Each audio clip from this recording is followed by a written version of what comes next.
up? What up? Welcome to another episode of the Sports PSP podcast, the highlight of Friday night. I am your host, Sports PSP. Hope everyone's enjoying a fantastic Friday evening. Hope everyone is coming off a wonderful day, coming off work, school, whatever the case may be.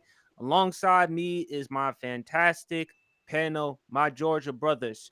First up, he's one half of the Georgia Bulldogs. He is Mr. Atlanta, as I call him.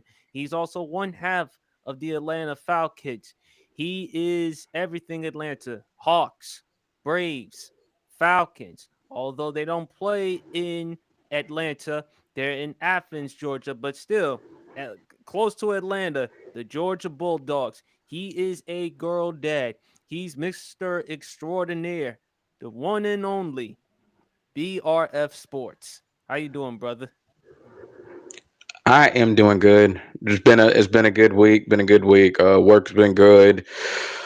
Just trying to keep track of all everything's going on in sports. I know we got a lot to talk about. Hey, all I can say is another day above ground is always a blessing, and I'm always excited to be on here with my two brothers doing what we do best. And I'm excited for another edition of the Highlight of Friday Night. How y'all brothers doing?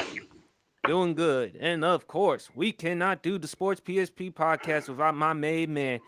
Make no mistake about it. He is not a four-time, a five-time college degree champion. Five times. Five times. He is a five-time champion, like the late great Kobe Bean Bryant. He is a former military man and veteran. He is what I call him, the Al Roker of journalism, the young Charles Barkley, the young Mark Henry. He has a great sister in Ace. He is Mama Champ's number one favorite son. Also, number one resource for Joy Taylor out there, for those who are wondering. He is funny, um, hilarious, the whole nine. I mean, Sherman Clump's son, the big fella, undisputed world champ. How you doing? You know what? It's funny. You should use the Sherman reference. People used to actually call me that at school when I was a child. That shit used to be funny to me when the Nutty Professor used to come out. Yeah, they used to. I used to come the day after that movie came out. My name became Sherman. That was the funniest thing in the world.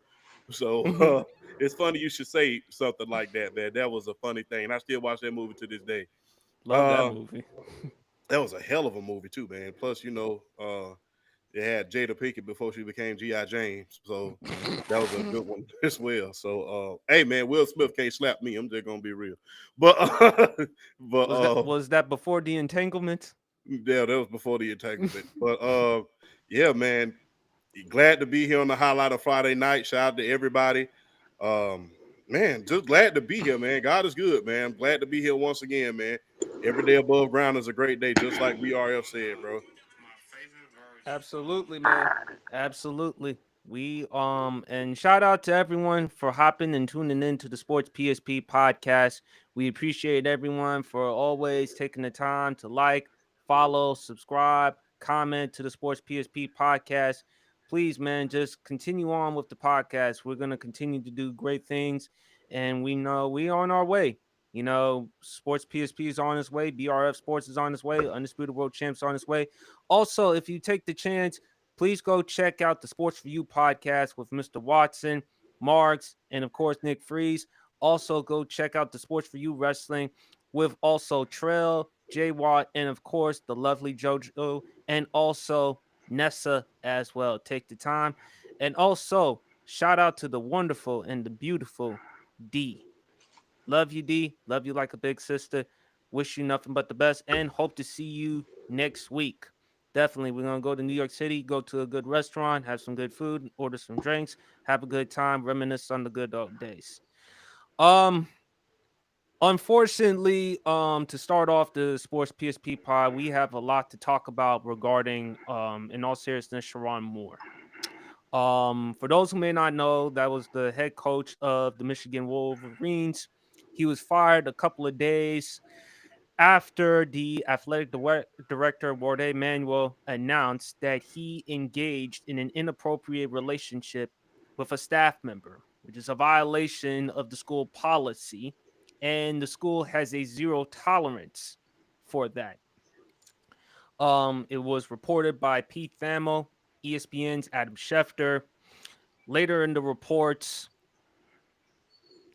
Sharon Moore, to make matters worse, the person that he had an affair with, for those who also may not know, Sharon Moore is married and has children.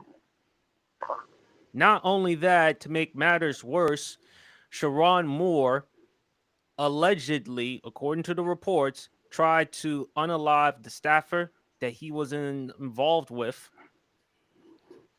by invading into her home and also unaliving himself.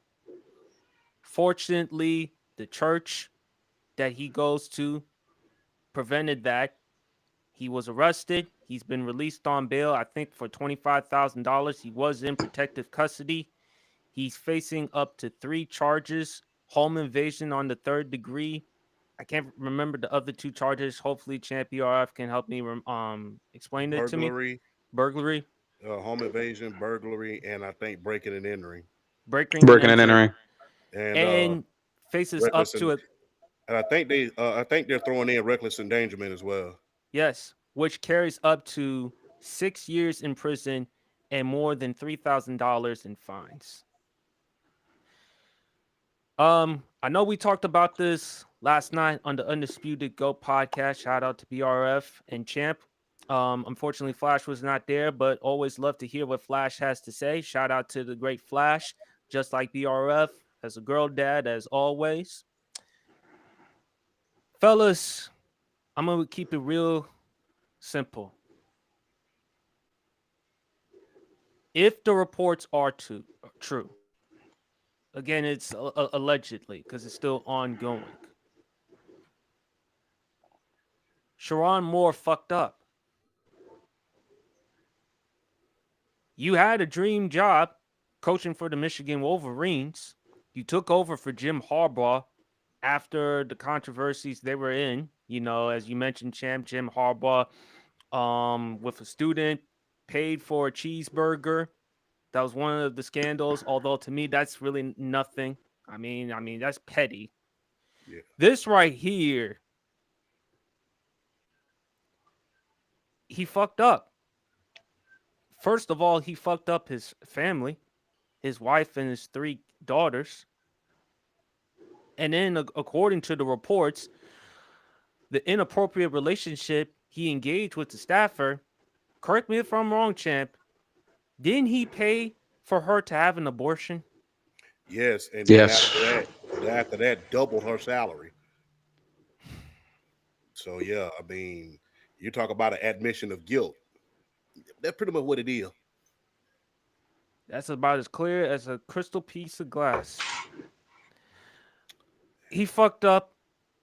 I mean, when I heard the reports, it couldn't be because of his record. Because if you look at his record, the first 2 seasons, 8-5 the first year, beat Ohio State at Ohio State. And then the second year, 9-3. So it couldn't be because of his record. It had to be because what he did. Now, again, it's no surprise with Sharon Moore because his name hasn't been involved. This is not the first time his name hasn't been involved in controversy. But I think because of what they heard, Michigan, regarding the athletic director and everyone else regarding the school, they just had the final straw. They had enough. Yeah. For them, that was like the final straw. And the evidence, according to the athletic director, they said it's credible against Sharon Moore. I feel sorry for, first and foremost, his wife and his 3 kids. Because how are they looking at their father, their husband, the same? How are they doing that? It's going to take them some time for them to process all this. Because their father, husband, allegedly committed adultery. Not only that, their father and husband allegedly tried to unalive the staffer as well as unaliving himself. Now he's facing charges and he could serve time behind bars. So how does the family deal with all of this? Sharon Moore has nobody to blame but himself. As you always say to me, big fella, 1,000 attaboys is always erased by all one shit. There's more than all one shit. Several. And I feel sorry for his family in terms of how they processing all of this. The staffer that he's involved with, allegedly, how is she going to have to deal with this for the rest of her life? Because she's embarrassed with this type of situation. As for the university, you mentioned it, champ. Scandal, several scandals before. I mean, with Jim Harbaugh, with the hand signals, Chris Webber, Juwan Howard, he had to pay a fine over $40,000 for knocking out someone. Yeah, Juwan Howard, he had to pay a fine for striking striking a staffer. Not to mention, that's not the only controversy that happened. If you read up on a comment that one of the hockey coaches had made to one of his players, as you mentioned yesterday, yeah, he made a very, very derogatory comment to one. So and this is just the past 2-3 years. And so it's just been scandal after scandal after scandal after scandal at the University of Michigan. And historically, Michigan is no stranger to controversy. I hate that it had to be like this for Sharon Moore, but he has no one to blame but himself. As you always say, champ, just because it looks good, that don't mean he should do it. Yeah. And look at the price that he's paying. I don't know how he's going to continue on being a husband and a father to his kids. It's really sad because they have to deal with this. And if the father has to serve jail time, how are the daughters? How are they feeling to see their father behind bars? And they're asking, when's daddy going to come back? And as for the wife, what is she going to do? Is she going to file for a divorce? Is she going to move on to somebody else? Because at the end of the day, and if you're looking at Sharon Moore, you are making millions of dollars. You're coaching a powerhouse school in Michigan. I also feel sorry for the young men, and now they've been hit with a 15-day notice. They can enter the transfer portal. They don't have to stay there. They can just move on. I also feel bad for, even though Michigan has got to get their act together in terms of who they want to have as far as the right culture. Can they get past this, champ? My thing is, look, if Penn State can move on after what happened with Jerry Sandusky and Joe Paterno, my thing is yes.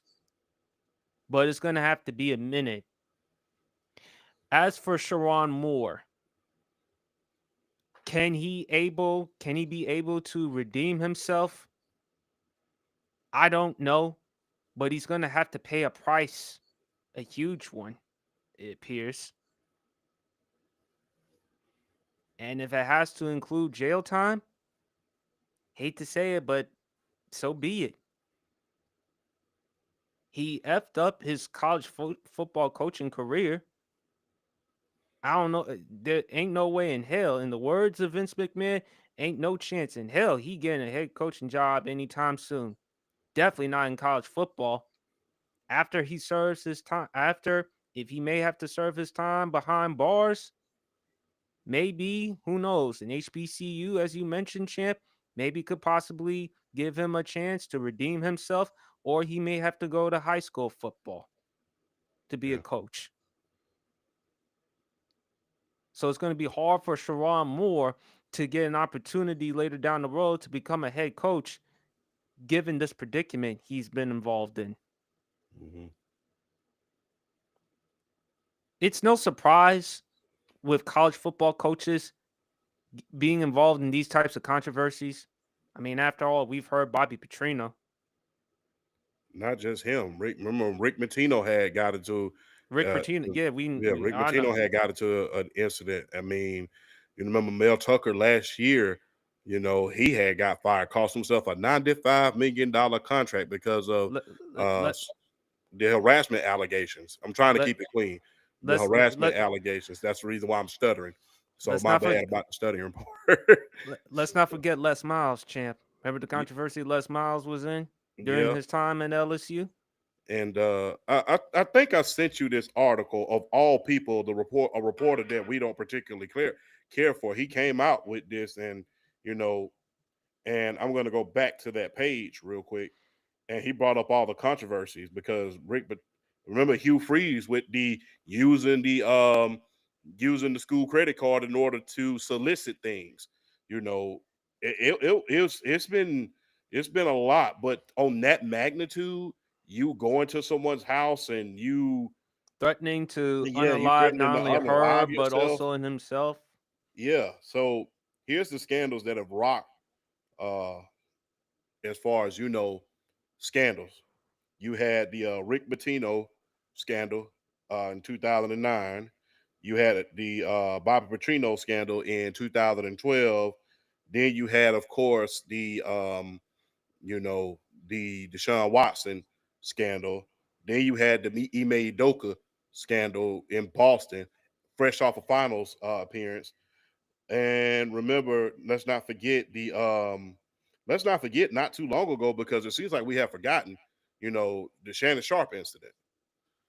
So There's been a lot of controversies. I was referring to college football, but yes, definitely sports in general.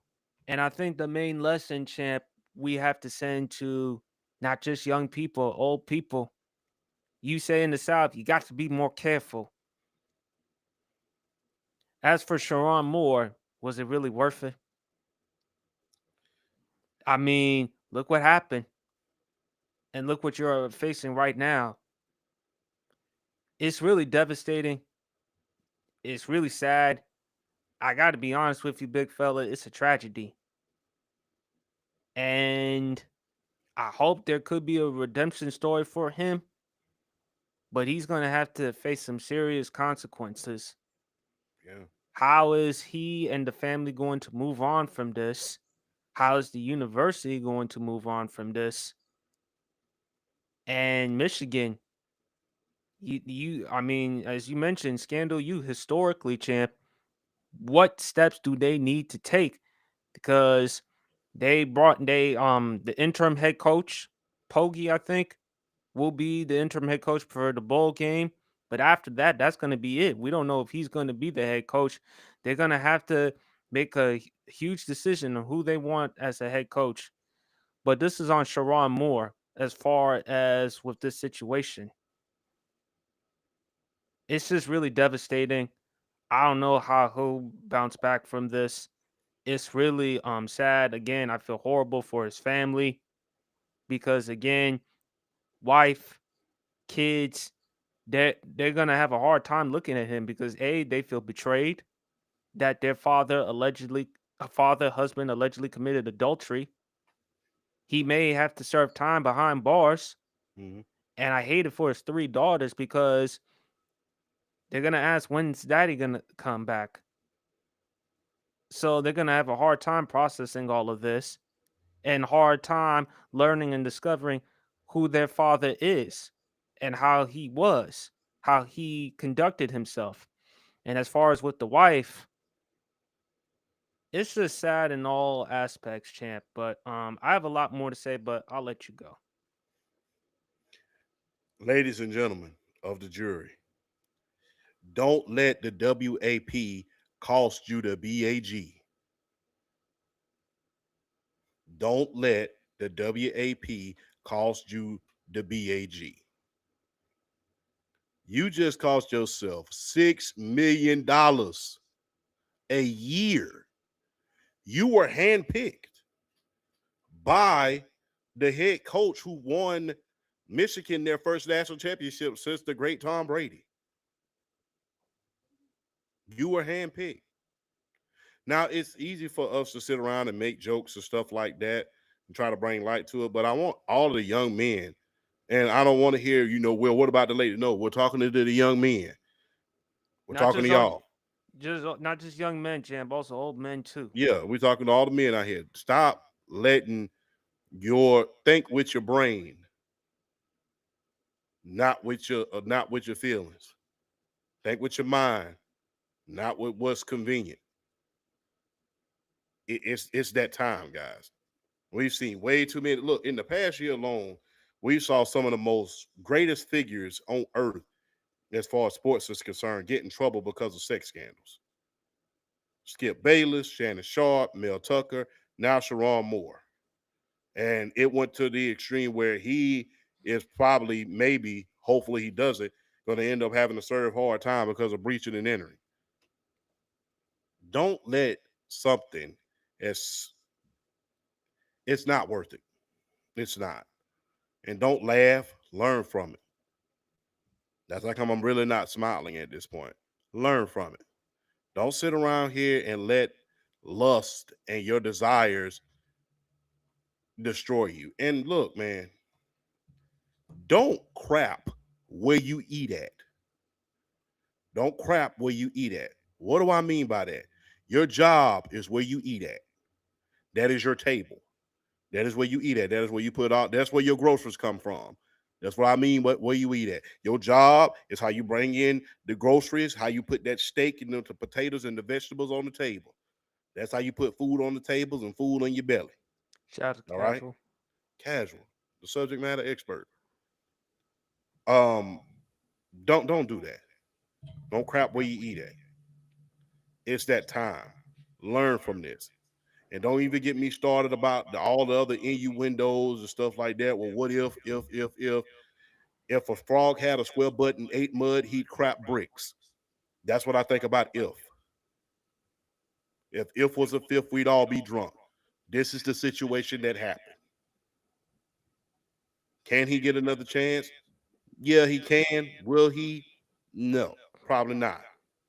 And I know that a lot of people had a lot of choice words to say about Ryan Clark and what he said about setting back black coaches, and he was absolutely right. He was absolutely right. People want to harp on him. Well, no, when you look, I'm gonna just be real. It was so bad at one point for black coaches and so hard for them to get jobs in the NC2A. Mike Tomlin couldn't even get a job at one point in the NC2A. That's how hard it is for a lot of these black coaches in order to get jobs for these Power Five schools. And also, too, champ, for those who may not know, Sharon Moore is the first black coach in Michigan. By the way, handpicked, for those who may not know. Yeah. And guess what? I mean, you don't get a job like that and, squander it. So Ryan Clark was absolutely right in his assessment. It's gonna set a lot of other coaches back, a lot of other black coaches back, because the path you take is not your own. You got to go in there and conduct yourself with class. You got to go in there and conduct yourself with dignity, and you got to win. You can't be around here just cutting the food. So I understand that Luther Campbell, Uncle Luke, had some choice words to say about what Ryan Clark said, but Ryan Clark was absolutely right. He was absolutely right. Because now you're making it harder for guys who come up behind you.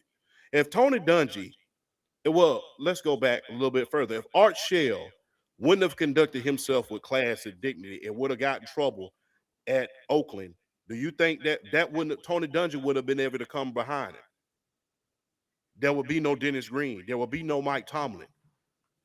There would be no Todd Bowles. There would be no Byron Leftwich as a coach. The path you take is not your own. So Ryan Clark was absolutely right about his assessment of it will set back black coaches as far as getting big-time college football jobs. It will, because they're looking at what Sharon Moore did, and it's going to impact contracts. Like it or not, it will. So we got to stop because, and the thing is with Ryan Clark, whenever he criticizes anybody else, you don't ever hear no backlash. Everybody want to sit around here and holler amen and clap their hands and say that's a king. But the minute he said that, which is true, now everybody want to, you just an instrument for ESPN. No, he's not, because if he would have said that about Bobby Petrino, guess what? We would have clapped for it. So stop all this nonsense when somebody says something that is true. Mike Tomlin couldn't get a damn job at big time college football. He's a damn Super Bowl winner. You're handpicked. To my knowledge, he's probably one of the few black coaches in the Big Ten Conference. So, yes, it does set back black coaches. It does hinder them from having big time opportunities because of what he did. Warren Moon said it best when he became a quarterback, one of the few black quarterbacks in the league. He said, I had an obligation not just to play the game of football, but I had to play the game for my people. When Warren Moon was in the league, he couldn't afford to be seen out in public. He couldn't afford to be out here having a drink. He had to have a perfect home life. He had to conduct himself with class and dignity. Why? Because he had to worry about the guys who came up behind him, like the guy that he ended up mentoring him in order to be the first overall pick, that being Cam Newton. So the path you take is not your own. And Ron Clark was absolutely freaking correct. We got to stop when somebody says something that we don't agree with, then we want to sit around here and harp on it. Well, what you said was crazy. No, it wasn't. And the thing is, like I said it last night on the other show, the Uncensored show, these allegations were brought to light by a former quarterback of the University of Michigan. It was brought to light by him on December the 2nd of this year. So you have to ask yourself, had he not been who he was and his political stance at a certain point, would we have been paying attention to these allegations a little bit sooner? Probably so. If Ron Clark would have reported on it or something like that, Jamel Hill, one of these big-time journalists that people trust, we would have paid more attention. But because of certain stances that the Robert Carrion, you're referring to, champ? Yes, Robert Carrion. I didn't want to pronounce his name incorrectly. Played in Michigan back in 1975. Yes. So he brought these allegations to light earlier in the month. I think it was on December the 2nd, and everybody was calling him a liar. And so when he brought those allegations to light, everybody thought that he was just, trying to start something. But in fact, his words and his allegations had a lot of validity to it. So yeah, we got to stop. It's like, yes, he did. You got to stop with this nonsense. The minute there's somebody that is usually right about something, they say something, we're going to agree that, oh, now he's a tool. No, he's not. He absolutely set back a lot of black coaches because guess what? It's going to be a long time before a black coach coaches. Did you hear? Did you hear? What I sent you? Remember what Jamel Hill had to say? Remember after the show? Yeah. And everything that Jamel Hill said was true. You asked me, did she lie? Yeah. I said no. But as I always say, champ, it's just like BRF and champ could say, y'all say, you can't do what the white men do and keep your job. And this is the case right here with Sherrone Moore. Everything Jamel Hill said was true. But Jamel Hill at the same time, for a fact, black coaches can't be doing that type of stuff and thinking they can still keep on with their job. No. And it's a damn shame. And for Sherrone Moore, you should know better, especially the circumstances and what's up against black coaches. I understand that component, champ, because he probably may not get another head coaching job like this again. Hate to say it, but that's probably the truth. And it's real sad and it's real unfortunate that he's involved in this type of situation. But go ahead, champ. No, can you hear me? Can you hear me now? I had to adjust my sound. No, you're fine now. Okay, yeah, we're just having some technical issues with BRF, but BRF should be back at some point. He's still having issues with the whole Riverside thing, but that's all good. Yeah, but yeah, I mean, it's unfortunate. It's unfortunate, very unfortunate, but you got to learn something. Look, temptation is always there. It's your job to flee from it. without getting too biblical, resist it and it will flee. You got millions of dollars. You got a family to take care of. If you don't think about yourself, at least think about them. The path you take is not your own. The path you take is not your own. And unfortunately, the wrong path, hey, in the great words of the Joker, all it takes is one bad day. That's all it takes, just one bad day. And unfortunately, his bad days was one hell of a day. It brought hell on earth just that fast because and the difference that a year makes. Just last year, most beloved person in Michigan beat Ohio State in their own backyard. Beat them. And now we're here. We got to do a better job, guys, of letting your brain think about logic. Because the thing is this, let's just be real. When you are a coach, everybody's watching you. And like I stated, Ron Clark was absolutely correct. Guess what? If he hadn't been doing it in the first place, then guess what? He would have set up another coach in order to get a good job. So yeah, everybody's watching you when you are a coach at that type of university. Hell, the Fab Five used to get hate mail saying a lot of derogatory things towards them. The Fab Five. So that just goes to show you what some of the alumni think of you personally at this PWI. So you have to be very, very careful. And the thing is, nobody has any look. If you don't have tea in your cup, then nobody has tea to spill. That's just the bottom line. You went there. Everybody's watching you. Everybody's watching what you do. Everybody's watching what you're doing. Unfortunately, Jamel Hill was right, but the thing is, you have to know that you're being watched when you're in that great of a position. There you go. BRF.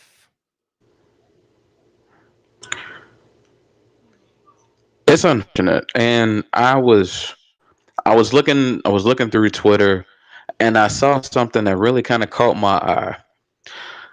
Since Jim Harbaugh had become the head coach again, and I saw this, Sharon Moore is the seventh off his staff to get arrested,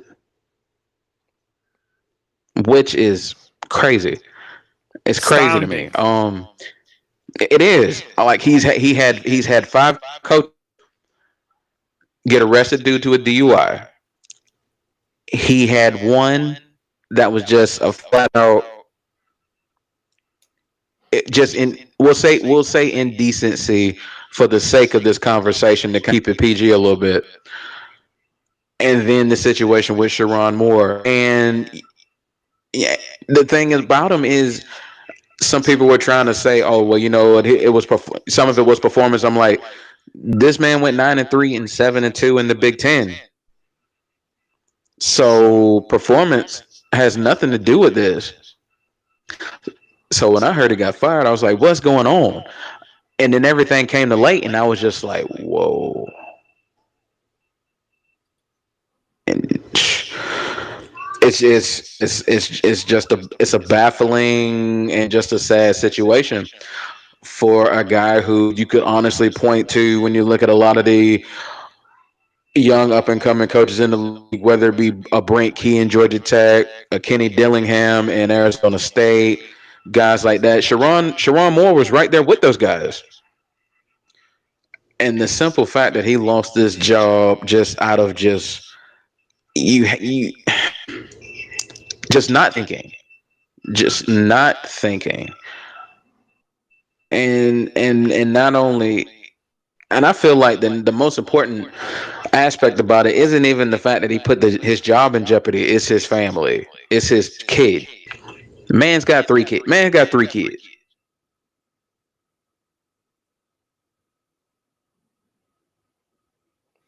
I think we lost him. Damn, that was crazy. He got it to mid sentences yet. Damn. To his point though, he does have 3 kids. So I mean, like I stated, 3 dog, but 7 times a Michigan staff member has been arrested. shit, y'all must be we gonna start calling y'all the degenerates or something. I don't know what the hell. Bishop Sycamore ain't got nothing compared to Michigan. Bruh, y'all, hell, everybody that got arrested, 7 members of their staff that got arrested. Damn. And man, look, leave that staff WAP alone. Leave that staff WAP alone. Go home and do what you need to do. All right. There's been way too many scandals at these. Look, there's been way too many guys that have had everything going for them, and then the second that certain stuff comes out, that's when the world comes down. We have got to stop. And like I stated, this is not a laughing matter. This is not a joke. We have got to stop. We got to stop. Because guess what, man? $6 million down the drain. Facing 6 years. You lost your family. And you may never coach again. Ain't that a shame? Ain't that a shame? We'll see what we can do regarding to let BRF hop back on the pod. He's again still having some technical difficulties, but we'll see what we can do. Champ, let's move on. Let's talk about Notre Dame. They missed out on the college football playoffs. I know my man B Brown ESQ, who is a Notre Dame. They're upset, obviously, with Notre Dame missing out on the college football playoffs, but I don't have a problem with it, champ. You did lose to Miami, and you also lost to A&M. Okay, so what did you expect? What did you expect if you were Notre Dame? Plus, you didn't get as many ratings compared to the rest of the other schools. You can look and say, well, you only lost 2. You only had 2 losses. You can say, well, Alabama, they made it in, and Alabama got embarrassed in the SEC championship game against your Georgia Bulldogs, in which they held the Crimson Tide to what? How many yards, champ, rushing? We held them to negative 2 yards rushing. Every dog has his day, and a good dog has 2. But continue. Which shocking. And at one point, Georgia was up 21-0. That was the best defensive game I saw from Georgia all year, other than against Texas. But if you look at Notre Dame, I mean, I'm sorry. Alabama, they went up against top-tier competition. Of course, their competition, their schedule is entirely different compared to Notre Dame's. Now, Miami, we expected them to be in. A&M, they only had 1 loss, and that was against Texas. Okay. I don't really have a problem with Notre Dame being out. Could it be, some people may say, oh, SEC bias, They may think, oh, why should Ole Miss be in after what happened with Lane Kiffin? They only had 1 loss, and that was against your Bulldogs, champ. And it was a close game. So no shame to that. Oklahoma, they've had 2 losses this season. One against Texas, against an unranked team. Only real reason why we lost that game because of our quarterback, John Mateer. He was coming off of a thumb injury. He had surgery on it. And had we had the backup, we would have had a much better chance. And with Oklahoma, the reason why I'm kind of happy because, again, like I said, Lincoln Riley didn't want nothing with that SEC smoke. And he thought he could weasel his way to get to the college football playoffs. Meanwhile, Oklahoma's in. Did he not want the SEC smoke, champ? What's so funny about that? And I'm just going to be real. You tried to duck the SEC, and you went to an even harder division. The Big Ten. You went to an even harder conference. So, In the great words of Ice-T, you played yourself. Well, I don't know if they played themselves, but actually they kind of did because they thought they were going to stay in the Pac-12, but they had no idea they were going to move to the Big Ten.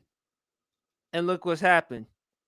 But champ, I don't have a problem with Notre Dame not being in the college football playoffs.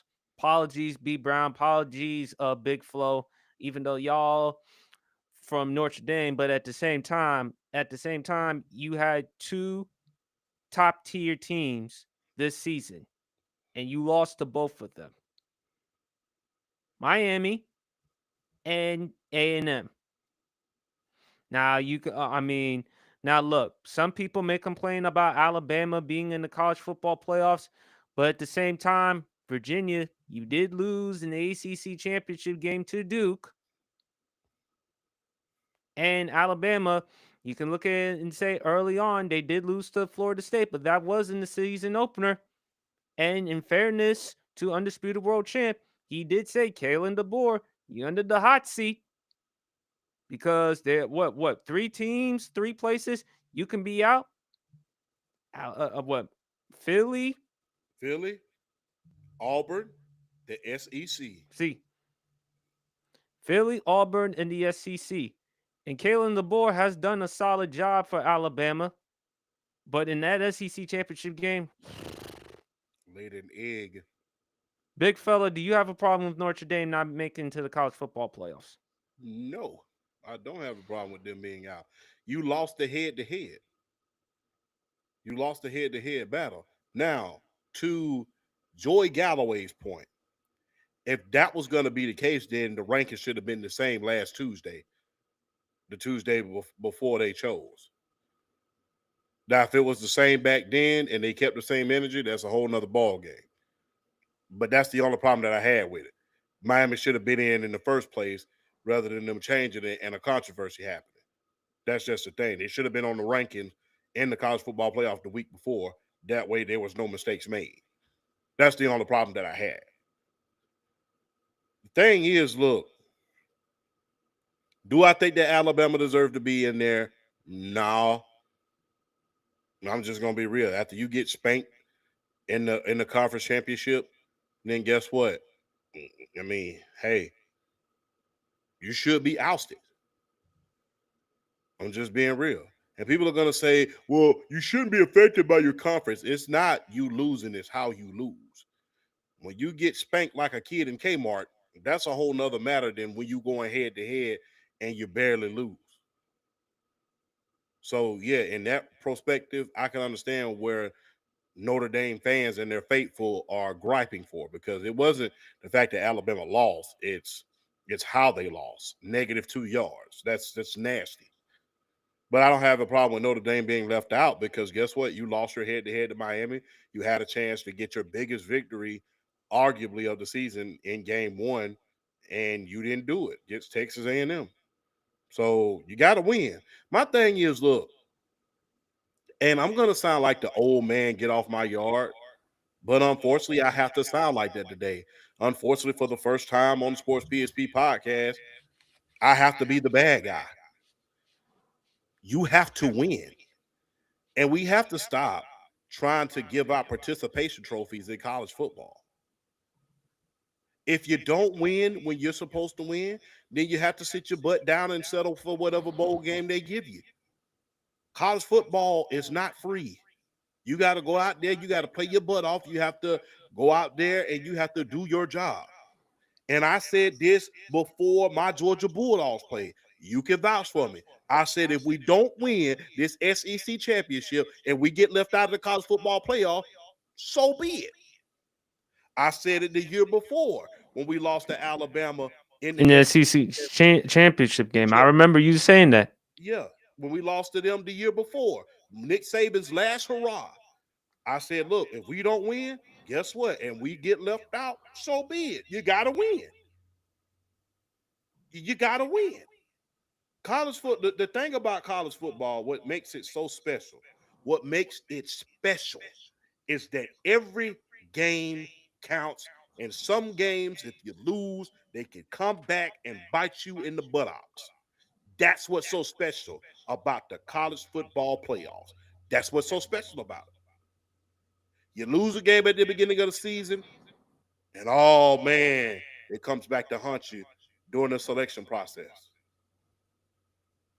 That's why college football is so special. And that's how we need to keep it. We got to stop trying to hand out participation trophies just because it's Notre Dame or whoever. Like I stated, I'm a diehard Georgia Bulldogs fan. You see it on the wall right behind me over my right shoulder. You see it. But I said it before the SEC championship last Saturday, and I said it before the SEC championship when we was trying to three-peat. I said if we lose and we get left out, we deserve to be left out. Why? Because we have to win when it matters. And if I feel that way by my own team, then guess what? If you lose when it matters, then guess what? You just left out. And the whole abandoning the bowl game, we're not going to play in the bowl game. And not only that, on top of that, signing a memorandum of understanding with the NC2A stating that, if we are chosen, as long as we are ranked in the top 12, then we automatically get a college football playoff bid.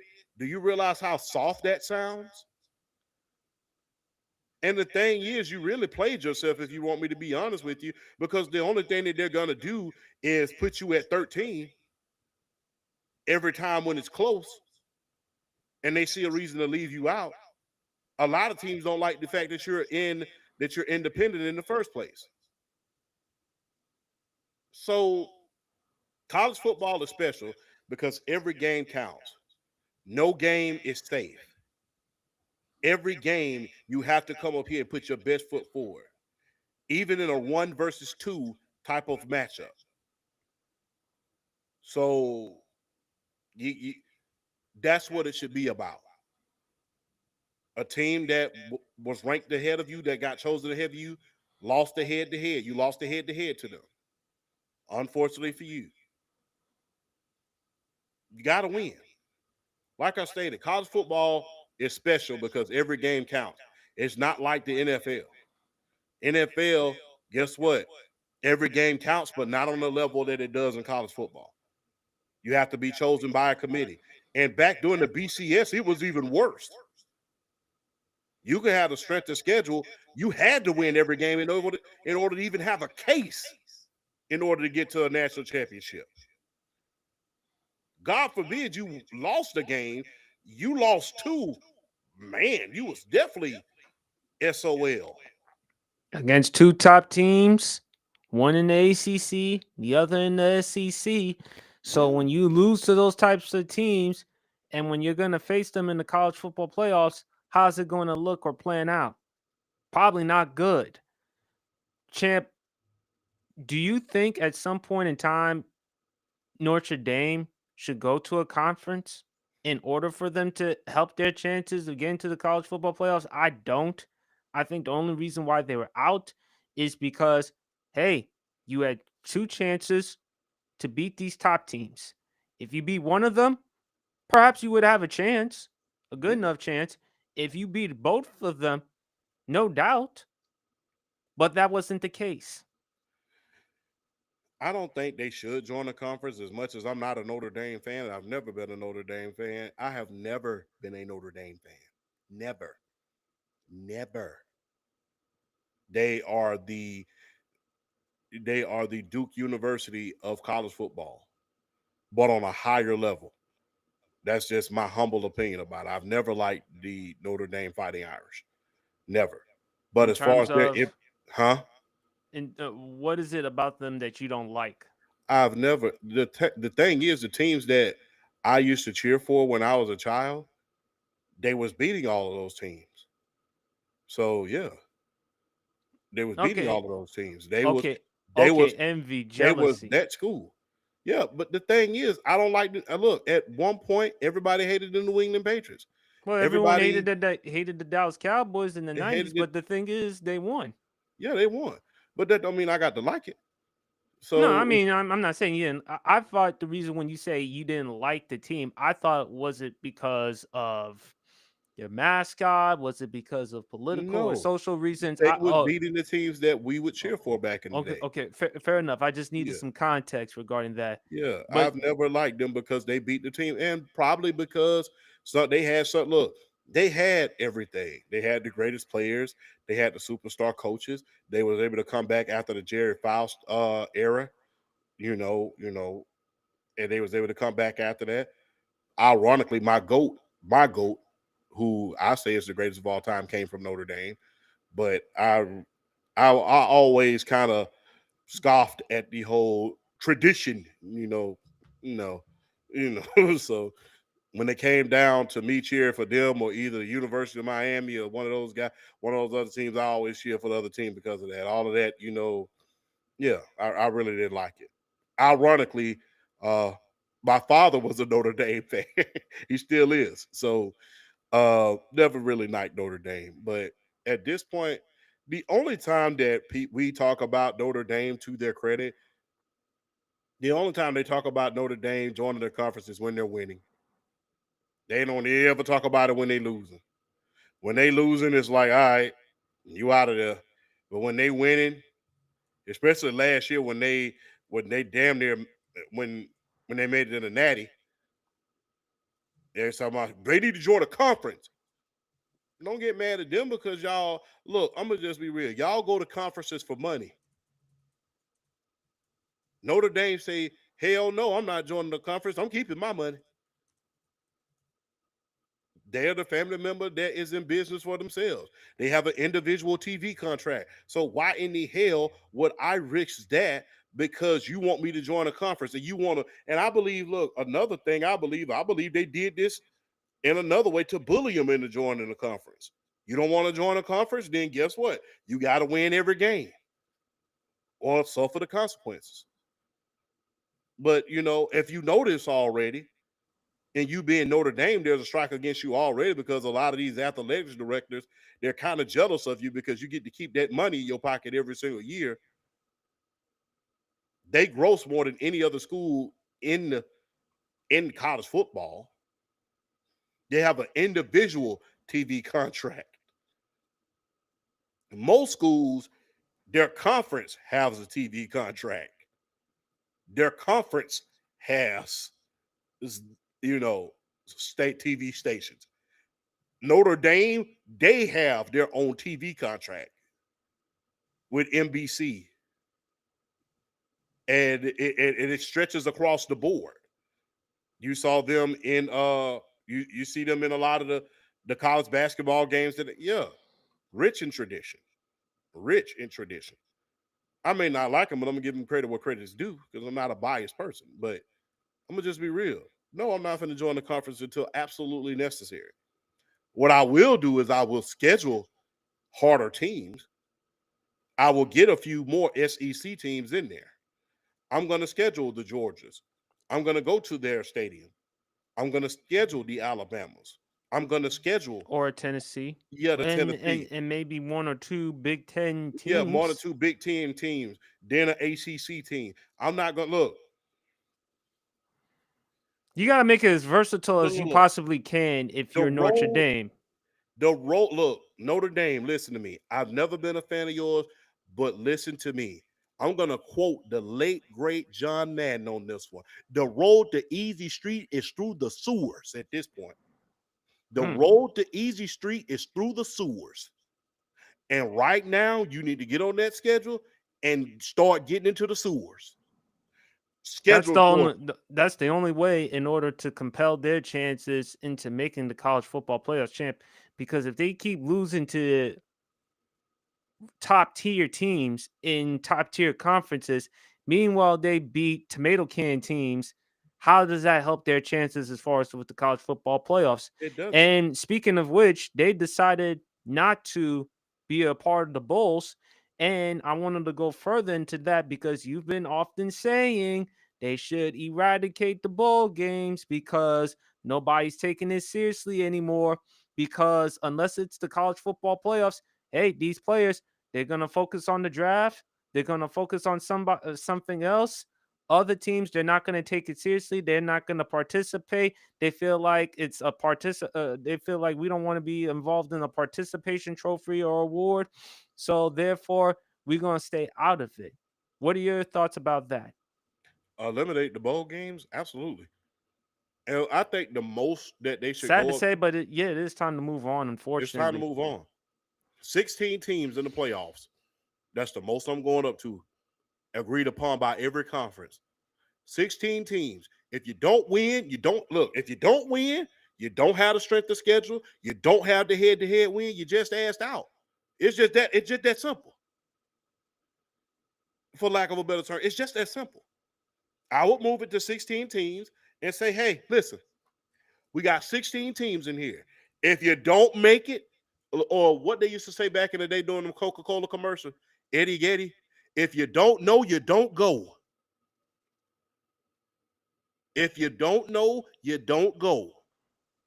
So guess what? You got to win. You got to win when it matters. You got to have the strength of schedule. You got to have all of that. You have to have it. So guess what? It's time to eliminate these bowl games. Like I stated, a good way for that to happen, bump it up to 16 teams if you have to, but make it clear. You're not going to get any more bowl games. We're going to go to the playoffs. We don't want to hear no more whining and complaining. If you didn't get it in, you should have won. And that's the thing. You're not just being selected because of who you are. You're being selected based off of your play. Your play is what's dictating this. Your play. So you control your destiny. You control your destiny. As far as Notre Dame not being in the bowl game, guess what? Vanderbilt, they didn't get chosen. They wouldn't play. They said it was a privilege to play in the bowl game. Texas, I think they looked at it. They looked at it from the standpoint that before Vanderbilt became Vanderbilt this year. What were they? They wasn't much, but they had a chance to.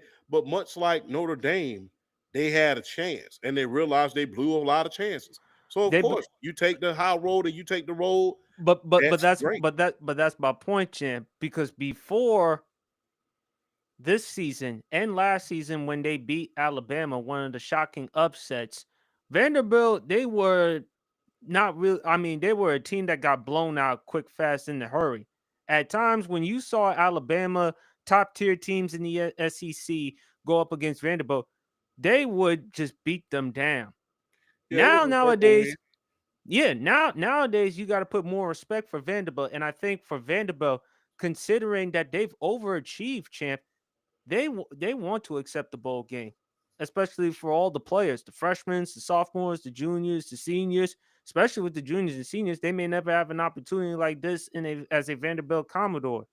So they're going to take advantage of this. As for Notre Dame, hey, look, even though it is disappointing because last year you made the appearance in the college football playoffs, you lost in the national championship game to Ohio State. Also, here are some stats that I'm reading from Front Office Sports. I'm reading an article here from Front Office Sports, Michael McCarthy, regarding the TV ratings. Just want to make sure I have it like right here. Yes, the 10-2 Irish didn't rank among the top 10 most watched college football teams this year, according to Nielsen. In fact, their average viewing audience of nearly 4 million viewers ranked them number 15 behind Florida, Ole Miss, South Carolina, and Florida State, and ahead of Vanderbilt, Missouri, Penn State, and Miami. The most watched team was Alabama, averaging more than double Notre Dame's viewers at over 8.4 million, followed by Texas, Georgia, Ohio State, and Oklahoma. Overall, SEC teams accounted for 4 of the 5 most watched schools and 8 of the top 10. According to Nielsen, Notre Dame played in only one of the top 20 most watched college football games this year. It drew a season high of 10.8 million viewers versus Miami for its season opener on August 31st.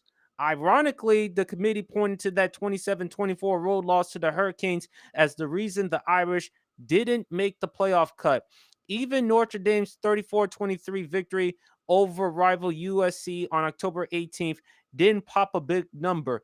NBC's broadcast averaged nearly 3 million viewers, trailing 3 SEC matchups on ABC. Over 6 million for Mississippi versus Georgia, nearly 5 million for Alabama versus Tennessee, and nearly 4 million for Vanderbilt going up against LSU.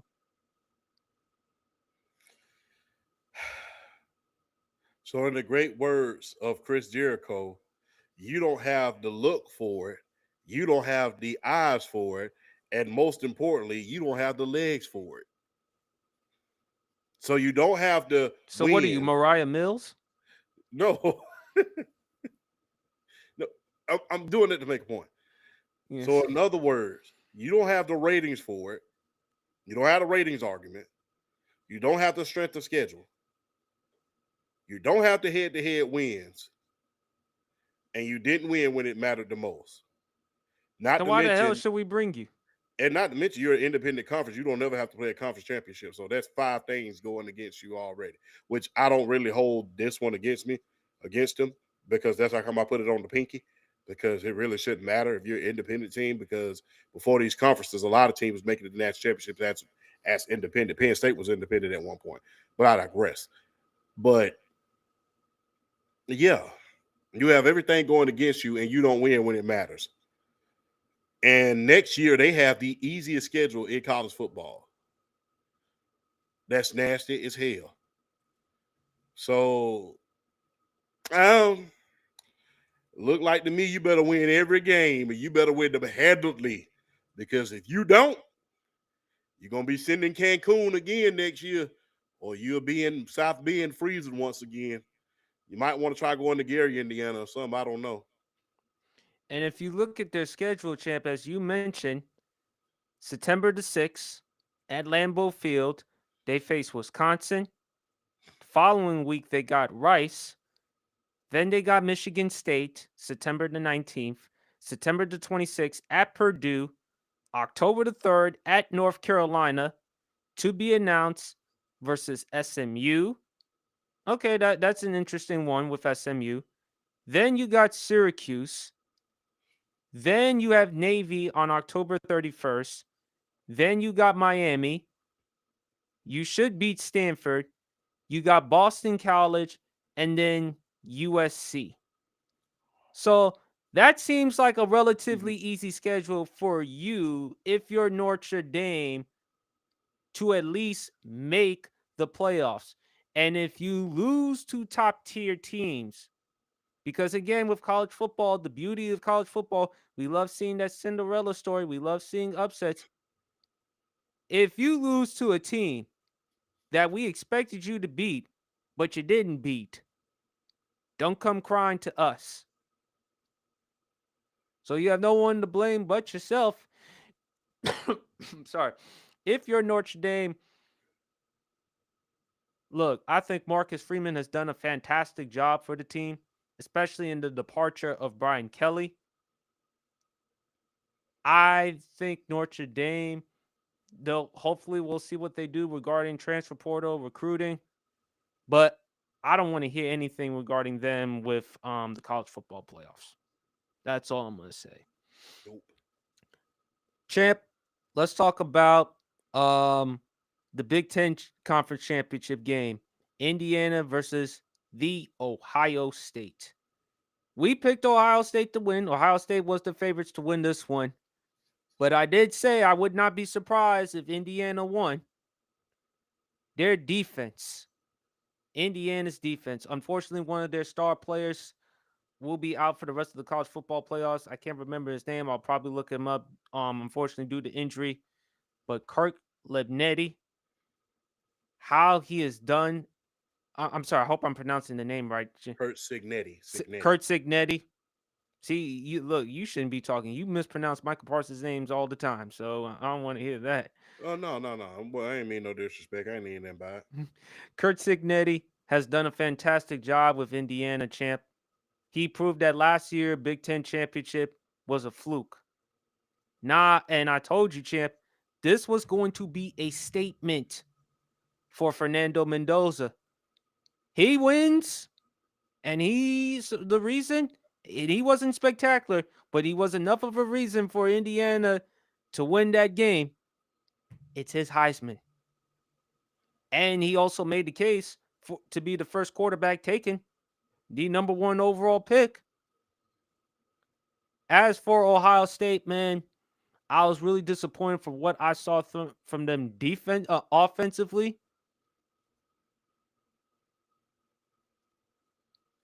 Even that pass saying through to Jeremiah Smith one-on-one, I thought that was underthrown. That should have easily been 6 because Jeremiah Smith had enough speed. If that ball was thrown right on time, Jeremiah Smith would have definitely taken it to the house. There were some missed opportunities from Ohio State. As from Indiana, they kept fighting. Fernando Mendoza, that deep ball pass that he threw, he's just tough, man. He's just clutch. And he's going to win the Heisman Trophy tomorrow night. What are your thoughts, big fella? You gotta love those Cinderella stories, especially when the story is just about finished.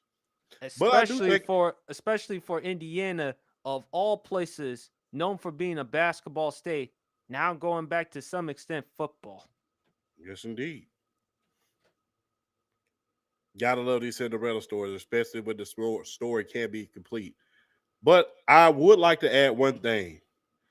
The last Big Ten champion got blown out. The very next got blown out in the quarterfinals last year, that being Oregon. So something to watch for. But Curt Cignetti did a hell of a job, had a hell of a game plan. And I admire the defense. I think the offense throughout the season got a lot of credit because, you know, they was out there aired it out like a Steeler fan, like I always like to say. But that defense held that Ohio State team in check, especially when you think about all of the great skill players that they have. Jeremiah Smith, Cornell Tate, just to name a few. Julian Sayin, he is a Heisman candidate. And, you know, one of the more disrespected Heisman candidates. If you look at his table, as far as the press was concerned, there was nobody at his table trying to speak to him. So, arguably one of the most disrespected Heisman's candidates, arguably in the history, but I digress on that. I admire the fact that he took it to him. I'm glad that Coach Cignetti did not go out there and just have his team happy to be there. I'm glad they took it to him. I'm glad they beat the defending world champions and broke their streak. And guess what, man? Look, Ohio State lost last year once. They lost to Michigan and they went on to win the Natty. Conference championship means something, but they don't mean as much as they used to. You can still bounce back. So, with that being said, big ups to Curt Cignetti, hoping that he can finish up the story soon because he's going to have to play Oklahoma or Alabama. And like I stated, if you can imagine the crap storm that would bring if one of those teams beat Indiana, that would be a monumental loss. Yeah. But I think, the winner, Indiana would have to face the winner of either Alabama or Oklahoma. Kalen DeBoer, even though it is Bama, but still Kalen DeBoer, a head coach who is questionable at best, champ. But you look at Oklahoma, we have a ferocious defense led by Brett Venables. But I told you before, with our offense, champ, it's the polar opposite compared to what we've had so long with Bob Stoops and Lincoln Riley as our head coaches. Yeah, I'm not seeing. I still get crazy when I see this Oklahoma team. Now, early Bob Stoops, they did have some defenses. But they damn sure had so much offensive firepower from the days of Adrian Peterson, and then they had Bradford, who won the Heisman Trophy. They had DeMarco Murray. They had a lot of offensive firepower. And then, of course, with Lincoln Riley, from Baker, Mark Andrews, Marquise Hollywood Brown, CeeDee Lamb, Joe Mixon, nowadays with this offense, my only question is the QB John Mateer. I know what he can do as far as with his legs, champ, and I know he has a strong arm, but his accuracy is an issue. And ever since he had that hand injury, he has gotten worse as a passer, in my opinion. He has, because he doesn't have full motion. You know, you have to be careful with that hand. Don't want to get injured permanently. But that defense has held its own and delivered a victory. And like I stated, that's something that I'm not used to seeing. It used to be if Oklahoma didn't come out there and air it out like a Steeler fan and have it up and down the field and just boom, boom, boom, and give you a heart attack game every week, that they wouldn't win it. But I like the way it looks. It's more balanced at a certain point. So Yeah. I like that. Do you think Fernando Mendoza has wrapped up the Heisman? I'd like to think so, but you never know what's going on in those rooms as far as those Heisman rooms, as far as those awards rooms. I would like to say yes, he has the better record. Look, he not only has the better record, he has the best victory of all of these guys. And overall, he has the best story. When you think about Indiana sports, they haven't been. When you think about Indiana sports, as far as the Indiana Hoosiers, they've seen better up until Coach Cignetti. They had seen better years. But I will say this: Indiana has had a huge year this year as far as the state goes, as far as sports. The Pacers. The Pacers, They went. the They Fever. went to the Fever, of course. Unfortunately, with the Indianapolis Colts, I mean, with all them injuries, and we'll get into it later on. But it's a great year for Indiana because of sports. That is a great sports state. And what I love about it more, champ, because you think of Indiana really more for basketball. I Yeah, mean, the Indiana Hoosiers with Bobby Knight, Indiana State with Larry Bird, obviously Larry Bird, college career. And even though he played in Boston, you still have high admiration for Larry Bird. yes, indeed. Obviously, the Indiana Pacers going back to the NBA Finals since 2000. Unfortunately, Tyrese Halliburton with the injury. Then on top of that, Caitlin Clark, ever since she joined in with the Indiana Fever, and some of the other good players that have been on this team. Kelsey Mitchell, Aaliyah Boston, Austin, yeah, former number Jessica one overall Vanderpeer, pick. Odyssey But Simmons. But there's a lot of things to look forward to in Indiana. And then, of course, with the Colts, and unfortunately, Daniel Jones out for the remainder of the season with the ruptured Achilles. And they bring back Philip Rivers, who hasn't played in the NFL game since that playoff game against Buffalo.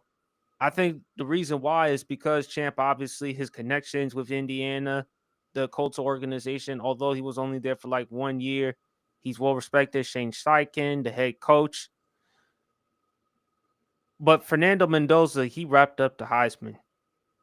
He already won the Davy O'Brien Award and the Maxwell Award. So I think it's fair to say he's going to win the Heisman because you look at Sayin, then there's Jeremiah Love, Mm-hmm. and who's the other Heisman finalist? Diego Pava. From Vanderbilt. Yeah, Vandy. But when you look at Fernando Mendoza, let's not act like Indiana hasn't faced top tier teams. They did go to Oregon and did beat Oregon. Beat them. His Heisman moment, although it was an unranked Penn State team, but that drive that he had,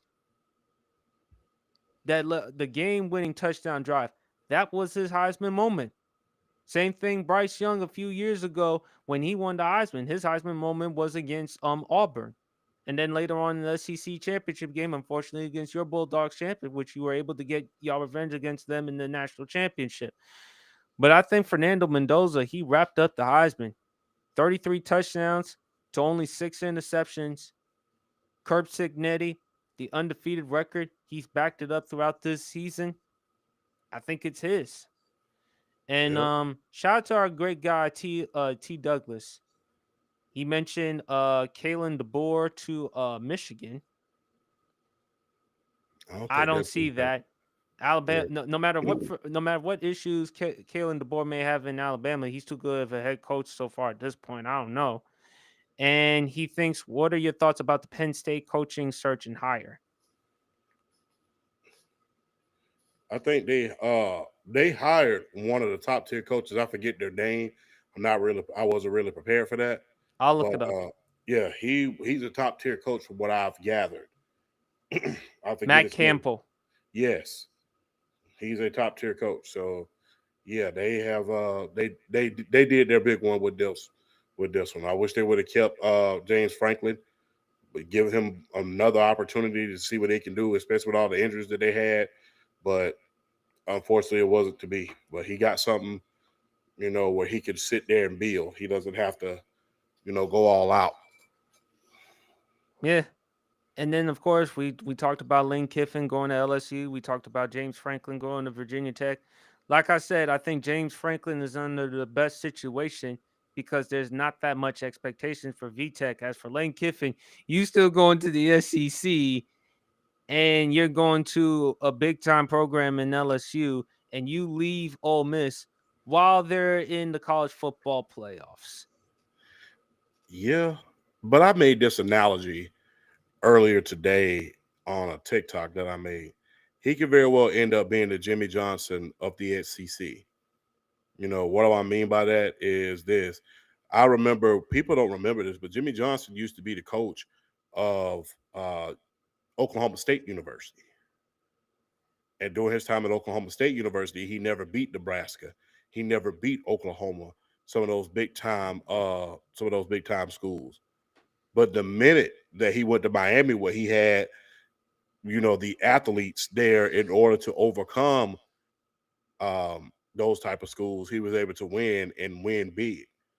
He won a national championship there. He went to 2 national championships and won one. So yeah, I think he has a chance to do that. And you gotta ask yourself this: with the $25 million that they're gonna give him in order to use for NIL money, you gotta ask yourself this too: is this gonna be the tipping of the iceberg if he's able to win a national championship, especially 2 down there? Are they gonna start saying, okay, oh hell no, we got to get control of this NIL spending at these schools and start getting the salary cap and do a hard cap? Because he could very well have the capability in order to break college football. Speaking of which, Champ, what are your thoughts on Nick Saban? Because he suggested that college football, they should have like a commissioner. They should. Look, without order, all the thing you have is anarchy. They should have a commissioner. And he should set some hard rules with the school. And I believe he should be in the midst of those college football playoff talks. And I think he should have the final word within those committees. And I think if you was since you brought it up, Nick Saban, why don't you become the commissioner? You would know better than anybody what college football needs at this point. Because everything that you have said that was wrong with college football that was going to damn near kill it has gotten out of control. So if I'm the NC2A, I'm looking at a former coach, the greatest of all time, Nick Saban, and asking him, hey, are you interested? And because guess what? With a commissioner, you have to have that one guy. The NC2A is a joke. They are a joke. You have to have that one guy that you say, in the great words of President Harry Truman, God rest his soul, the buck stops here. It stops here. Stops here. You got to have that voice where, well, it'll be their third. But you have to have that one guy where it says the buck stops here. And when you say it stops here, this is where it ends.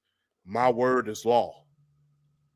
So that's what you need. Well, until that happens, Champ, unfortunately, the exploitation won't be stopping anytime soon. Doesn't have to be Nick Saban. It just has to be a strong authoritative figure. But Champ, regarding Lane Kiffin, even though you mentioned the Jimmy Johnson analogy, but at the same time, Champ, we are what we repeatedly do. This is not the first time with Lane Kiffin. Let's not forget Tennessee. He left after a 7-6 record. Then he goes to USC. Didn't really do that much. Went to FAU, had 2 really good seasons. Then go to Ole Miss in 2019. Started off in 2020, 55-19 record. You went to LSU. You said you wanted to coach in the college football playoffs. The athletic director, even the players, have called you out saying that what you said in that statement is not true.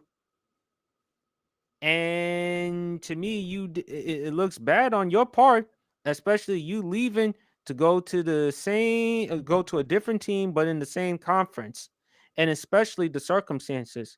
So he cannot be absolved from this either, champ. Even though, to your point, the $25 million he can use by recruiting players, especially with the NIL deals, at the same time.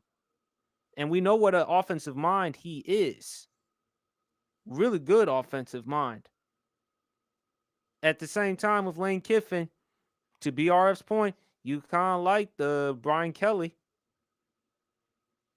So you're gonna have to prove and show people if you're gonna be and you gotta win. You got to win because Georgia's not leaving anytime soon. Say what you want about Bama, A&M with Mike Elko, who's done a damn good job as the head coach for the Aggies. Can't ignore Texas, and you don't know what's going to happen with Florida. They moved on from Billy Napier. Who knows? So it's not going to be easy for you if you're Lane Kiffin. But, champ, let's move on to the NFL because we got a lot to talk about the NFL. The Philadelphia Eagles, that embarrassing Monday Night Football loss to the Los Angeles Chargers. Jalen Hurts, of all people, committed 5 turnovers, including one play he threw an interception. The DB caught it, fumbled, and then when Jalen Hurts picked it up, he fumbled himself. Champ, I don't know why they couldn't listen to you because you often say let James cook. Saquon Barkley had over 100 yards rushing in that game. And they couldn't feed him the ball as well as Bigsby. I'm sorry, champ, but to me, they're doing too much to accommodate A.J. Brown. Because I'll say it again, champ, it's been now 3 consecutive games A.J. Brown has had 100 yards or more. And he's had 3 touchdowns. And have we heard any complaints from him? No. But the team is 0-3. But the team is 0-3. Meanwhile, the first 10 games of the season, they were 8-2. He was complaining. I've said before, A.J. Brown should be traded. I think the Philadelphia Eagles need to move on from him, get a wide receiver in the draft. Does it have to be as spectacular as A.J. Brown? No. But they need a wide receiver who Jalen Hurts can build a rapport with, who doesn't have to constantly worry about not getting his targets and not throwing his team under the bus. And I don't want to, and people may say, well, what do you expect with A.J. Brown?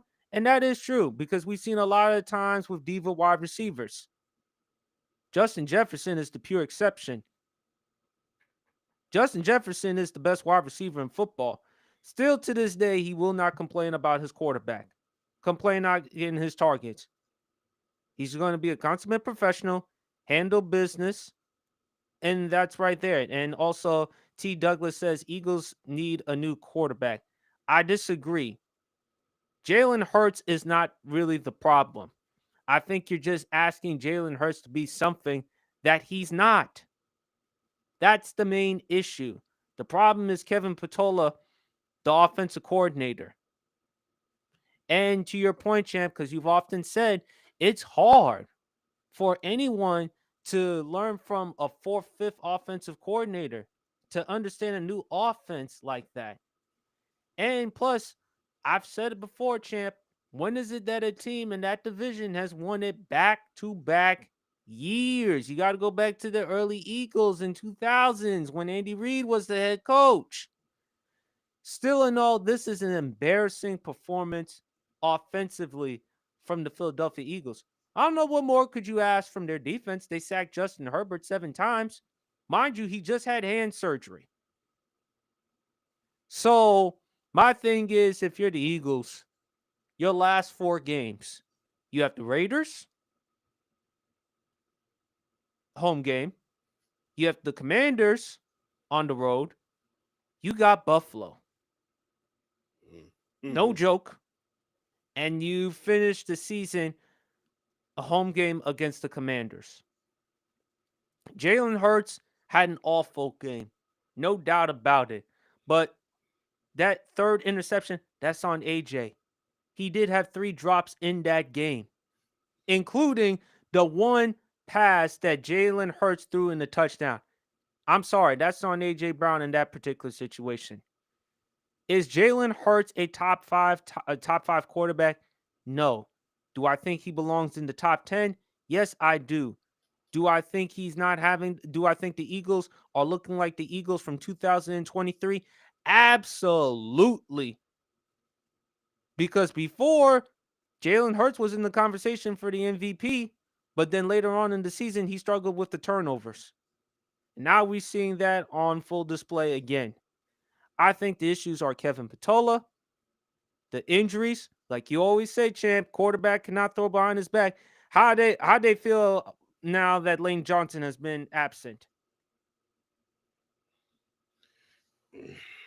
Bad. Quarterback cannot throw on his back. Big fella, the floor is yours. Guys.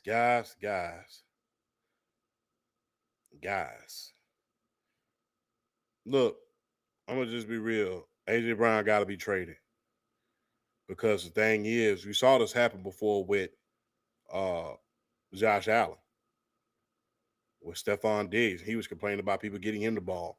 The minute they got him up out of there, lo and behold, he was the MVP. Now, I'm not comparing Jalen Hurts to Josh Allen, but I'm just comparing the situations. You cannot sit around here and try to force the ball to a receiver because he wants to whine and complain about it. We're winning. And when we wasn't trying to force the ball to you, we kept winning. That's what, in the end of the day, that's what be all what it comes down to, winning. I don't care if you win by an inch or a mile. So, Jalen Hurts, there's a lot to be desired. But like I stated, I think you said it best. It's a lot to ask you to learn from different offensive coordinators. People can say what they would like, when you have a stable offensive coordinator, it's a given for you. Look how long Peyton Manning had his offensive coordinator. Look how long Tom Brady had Josh McDaniels.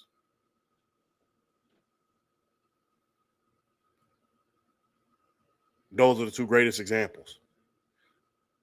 I mean, and that's just being real. So there's a lot to be desired in Philly. They got to get that offensive coordinator position squared away. They have to do a lot. But you cannot keep having a revolving door, that offensive coordinator situation, unless you want to become the Pittsburgh Steelers. Then you can revolve them the way you want to. And if anybody doesn't understand why an offensive coordinator is important, look no further than the Steelers. When you don't have one, you can't matriculate the ball down the field because the scheme is redundant. And that is all I will say at this point in time.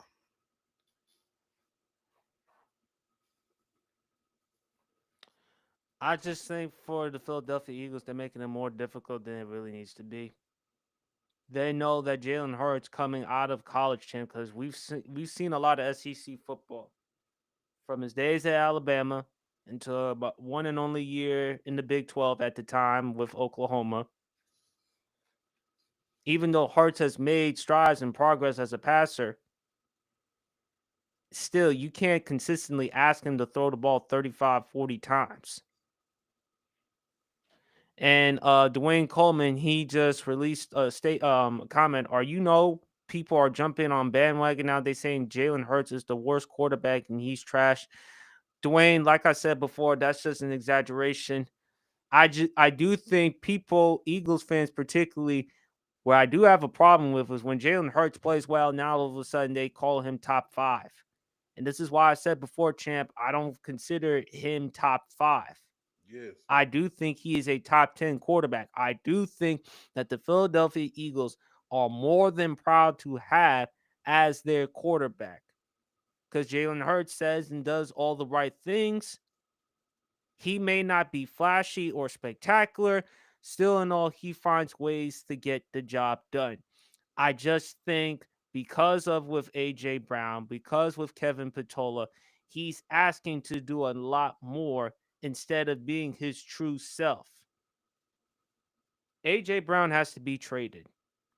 I'm done with AJ Brown because I think you're asking him to do much more. And Douglas says, I don't think he's a bad quarterback. I think he's the worst quarterback in that division. Well, we still got to see. I mean, you can argue Dak right now is the best quarterback. Yes, I would like to believe Jaden Daniels when healthy, but I would not put Jackson Dart at this point over Jalen Hurts. Definitely not at this point. I need to see a lot more.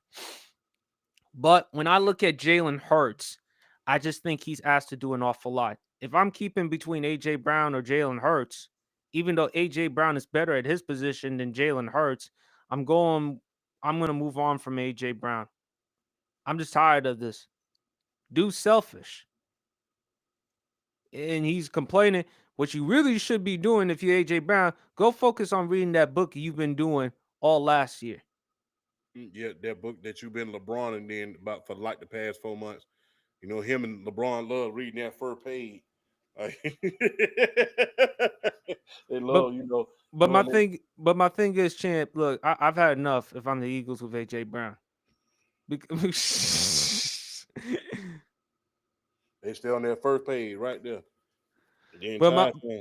But my thing is, Champ, look, I've done enough to do my part to accommodate AJ. And then early on, I defended him because, again, they traded him and he wants to produce and he's getting paid $30 million per year, not to be a decoy.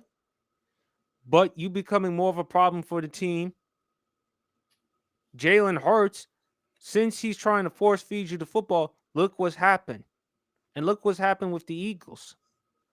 They're 0-3. There should be no excuse for the Eagles to lose 3 consecutive games. No. Especially when you had a 21-point lead against the Cowboys. The Bears game, the reason why you lost that game was because of mistakes on the offense.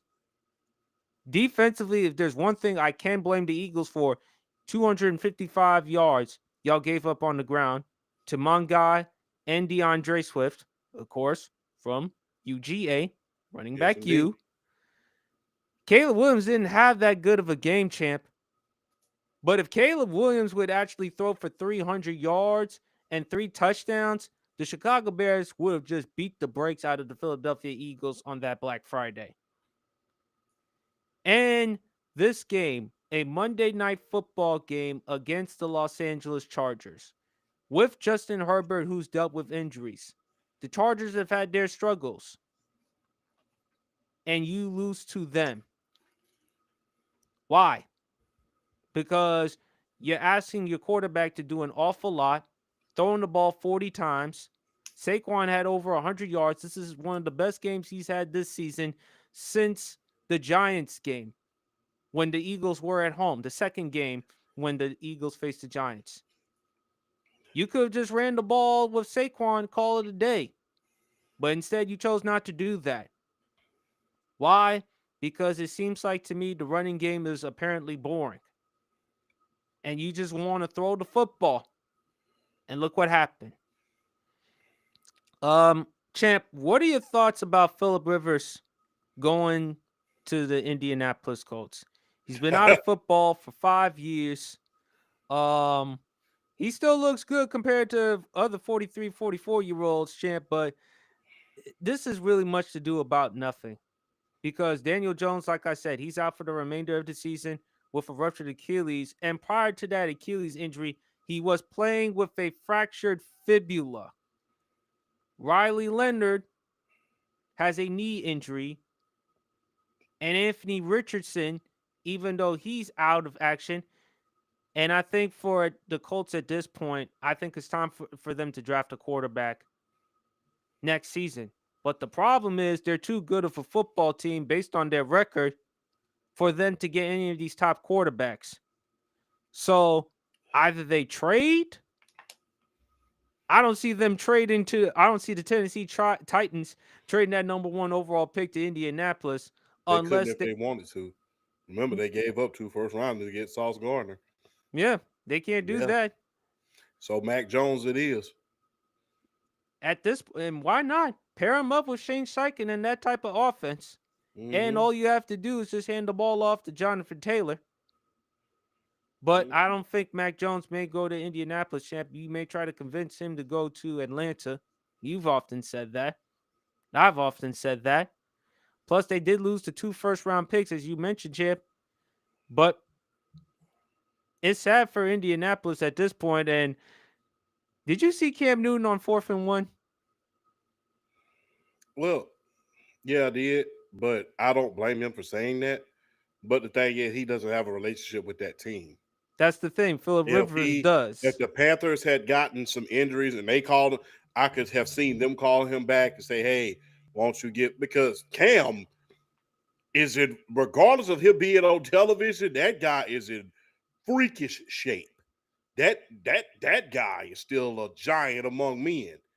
And if you see some of his workout videos on his Instagram and Twitter, Yeah, there's if your something ass to can, yeah, and if your big ass can actually work out with him, you'll be back to your old self in no time and still be on that stripper stage. No, I'd still be boxing, but yeah, but I I'd still be boxing, but I mean, those days are behind me now. But yeah, if I wish I could work out with Cam Newton, I would learn a few things, and I'd stop eating food that I know it gives me heartburn. But but I think the other things that give you heartburn, but we'll yeah, move on. Well, I stopped drinking alcohol. That's one thing. Quit. No, I think what gives you heartburn is bullshit, particularly from Jason Whitlock. But that's a story for another Yeah, that's day. another story for another day. Yeah, like I said, if I ever get compared to Jason Whitlock, this mic goes in the closet and it never returns. But That ain't gonna happen. I won't let you do that. yeah, the mic goes in the closet and it never returns. I would never do another video again. But Indy, at this point, they look desperate, champ, and they figure why not bring Phillip Rivers, who's had connections, who's had ties with the and team. the offense. He doesn't have to learn the offense. He has to get in game shape. But that's the thing, champ. He's been out of football for 5 years. Doesn't matter if you know football. Yeah, I mean, you may be in shape compared to the 43, 44-year-old man, but you have to be in football shape. Matter. And how's he going to handle them hits? And timing, timing is everything. That's what was wrong with Carson Palmer and unfortunately Deshaun Watson when they first came back, man. The timing, look, those timing routes, when you are a quarterback, those reps are everything. So it's gonna be weird. Don't be surprised if he gets sacked like 6 times this coming Sunday. I feel more comfortable that Houston has a good chance of winning that division. Yeah, Will Anderson, Will Anderson and Danielle Hunter are about to terrorize Indy. They're about to terrorize and tenderize. They're about to terrorize and tenderize them at this point. It's gonna get ugly. Well, if you look at the games, because we're about to enter our week 15 picks. I mean, Houston, they got Arizona. But let's start off with our week 15 picks. First game. Oh, wait, hold on. Before we get into that, champ, before we get into our week 15 picks, I apologize. I'm sorry. I gotta talk about Shedeur Sanders. He had an amazing performance. Was it the first Browns quarterback since 1950, champ, to throw for over 300 yards, 3 touchdown passes, including 1 rushing touchdown? But on that 2-point conversion, champ. Yeah. Now, champ, in fairness to Undisputed World Champ, the big fella, he didn't want to go on the conspiracy theory that Kevin Stefanski is sabotaging Shedeur Sanders. He does not want to go on that route. However, I did say something in which Undisputed World Champ could not only back it up, but can also agree. I do think that Kevin Stefanski is not giving Shador Sanders enough of a chance to win. If this right here, champ, if this isn't the latest example, him not allowing Shador Sanders on that 2-point conversion by putting Shador Sanders on the sideline, if that's not the latest example of Kevin Stefanski not giving Shador a chance, I don't know what is, champ. He may not be the type of quarterback that Kevin Stefanski wants. That's an argument to be made. But he has played well so far since he's become the starting quarterback of this team and will be the quarterback for the remainder of the season. And I just think I just don't get it, champ. It makes no sense for me with Kevin Stefanski. You argued, hey, Cleveland, they're just doing what they can to tank and Yeah, accumulate as many draft picks as much as possible. yeah. I still believe that they're tanking. I believe that they're trying to get the first overall pick, and they're trying to because you can't undermine what he's doing. He's had two great games, and the team loves him. Miles Garrett loves him, so you can't argue with that. So right now, it's like, hey, it doesn't profit me to win a lot at this point, so I would rather tank. I believe that he's tanking, that Kevin Stefanski is tanking at this point. And the reason why I don't want to go on the Sador conspiracy theory route is because you have every reason to tank at this point because the draft pick that you thought was going to be like a first overall pick in Jacksonville, Jacksonville is on their way to the playoffs at this point. So you have two first round draft picks. You have almost 11 draft picks in total. You have two in the first round. So I believe that they're tanking at this point to see what kind of haul that they can get. They need offensive line, they need wide receiver, they need another pass rusher to go along with Miles Garrett, Malik Collins, and Mason Graham. They need a lot for that team. So I believe they're trying to get a haul. That's how come it's not that, and like I stated, I am a Sadua Sanders fan, but I believe that they're tanking. I don't believe necessarily he's trying to sabotage him. I believe that they're trying to tank. I'm like, look, we see what he can do, but we need to get a damn team here. And look, you got to think about the fact this: it they gain more in tanking than they do by winning games. Because number one, you gotta get a that contract for Deshaun Watson is going to eat them alive for years to come. It's an $80 million hit next year.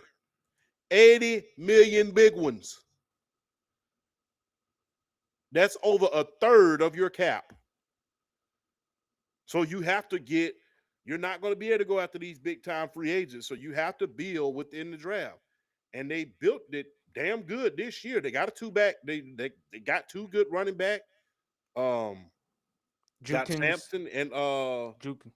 and Quinshawn Judkins. They got the tight end to go along with Haynes, along to go with David Njoku. They got a little bit of everybody on the team. They went and got Sador Sanders. So they did not miss a lot this year. So They need some. They definitely need help with the wide receiver spot. Yeah. And like I said, Jared Judy had to, but He did. He played well. He did play well. He played well last the week, but that time he was yelling at Sador like, "Bro, you can't catch a cold barefooted in Alaska. Be quiet. When you start catching the ball, then you can talk." But in the great words of what's Goldmouth off of what's that movie? You got served. Now you talk. So now that you've catched the ball, now you can Emerald. talk. Emerald. Yeah, Emerald. Now you can talk. So yeah. So now that you can catch the ball, you built a little bit of chemistry. Now you can talk. But I think they're tanking, man. Like I stated, I'm trying not to get on that train. Look, I will openly admit it's looking like that at certain times. I will openly admit that, but I'm trying to avoid that route because I see what a team get, what they gain. Plus, they got to open up this new stadium in a few years. If you ever notice with teams that's opening up new stadiums, couple years before they build a new stadium, they always get good all of a sudden. They always get good. It never fails. They had that one big season to bring the fans back. We got hope. And now when they get there, that's a whole nother matter. You don't believe that? Look at Atlanta. We was doing damn good at the Georgia Dome. We went to the Mercedes-Benz Dome. We ain't did nothing. That's why I said, champ, and I told you before. You made the compelling argument. It's not just for football. It's for the atmosphere. It's for the fans. And For if the I hear them, ambiance, the wags. man, if I see a wag complaining about a Louis Vuitton bag or some icy jewelry, fuck that shit. I'm getting the fuck up out of here. You know, the wags and stuff like that. I'm like, man, please get the fuck up out of here. Let me drink my goddamn Angry Orchard and I'm gonna go call it a day. I ain't got time with that bullshit. But anyway, back to the real hand. Do you agree with me that he's not giving Shedeur enough of a chance, champ? Because you're seeing it. You didn't, not just with the 2-point conversion. I told you and BRF. Why is the hell Kevin Stefanski going for it on 4th and 1 in his own territory? And when you're only down 2, it was 10-8 in that game, and your defense was playing that well. San Francisco's offense wasn't playing that well in that game. I will agree with you. Like I stated, all the evidence is there. The problem with me is this. It's a me problem. It's a me problem. It's not a y'all problem. It's a me problem. I believe that they're tanking. I don't want to believe that you're out here sabotaging your own team because you have so much. And like I said, you have a lot to gain from tanking. I'm seeing what this young quarterback can do. I got these 2 running backs. I got these 2 tight ends. I need a receiver. I need another receiver. Even if I end up keeping Jared Jeudy, I have to do something. I have to get good in a hurry in order to start selling these PLEs and PSLs and these advertisements for the new stadium, because this new stadium is going to look like a theme park. So I have to do a lot of different things in order to do that. So what better way than for me to get good fast than the tank and get me a little haul? With Diego Pava, Julian Sand, and Mendoza, I don't think Lenore Sellers is coming out as of yet, or Dante Moore is probably going to stay another year at Oregon. Yeah, I don't think he's coming out as of yet, and Marcel Reed, I don't think he's coming out either in Texas at Texas A&M. So I don't think those 2 guys are coming out. But with these quarterbacks that are coming out, there's about 7 teams that need a quarterback at this point. If I'm looking at Shedeur right now, if I'm the Cleveland Browns, and I'm looking at Shedeur and say he can play, then let me get him some help fast. Let's take the rest of this season. Let's see what he can do. But you're probably going to have to fire Kevin Stefanski if you do that, because even though Shedeur hasn't said anything controversial or derogatory, it seems like whenever the media ask him the tough questions, he does his best not to say anything controversial. To your credit, champ, because you've often said, hey, I can respect, I admire guys who say and do all the right things. That way they don't be a distraction not only to themselves, but to the entire team. You have often said that. And to Shedeur Sanders' credit, he has done that. My thing is with Kevin Stefanski, for whatever reason, it doesn't seem like he and Shedeur are clicking.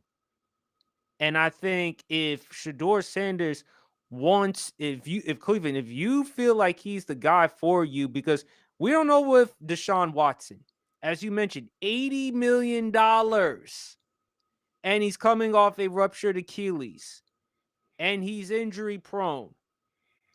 Meanwhile, you had Baker Mayfield, who's now thriving in Tampa, even though Carolina right now is leading the NFC South. But I bet you, how does Cleveland feel since they've moved on from Baker Mayfield? Not so well. And I'm being generous when I say that. But I think, champ, if you keep Shedeur, you got to move on from Stefanski. And you have to give Shedeur somebody else to work with. The players seem to like him. Myles Garrett likes him. All the other players do respect Shedeur's confidence and swagger, even when he stepped in for Dylan Gabriel. You didn't really hear anything controversial or bad about from Shador about Dylan Gabriel. Nope. So my thing is you got to move on from Kevin Stefanski. And if you do believe Shador Sanders is the guy, okay, you got to give him a good enough head coach, but you got to get a head coach who can change the culture. And what's really disappointing with Kevin Stefanski, we're talking about a 2-time coach of the year. Mm-hmm. His first year and a couple years ago when he helped the Browns make the playoffs in 2023. Look at the laundry list of injuries that they had. And they were still able to manage and make the playoffs. And with Kevin Stefanski, you got the head coaching job with Cleveland because of what you did as the offensive coordinator for the Minnesota Vikings, particularly with Kirk Cousins.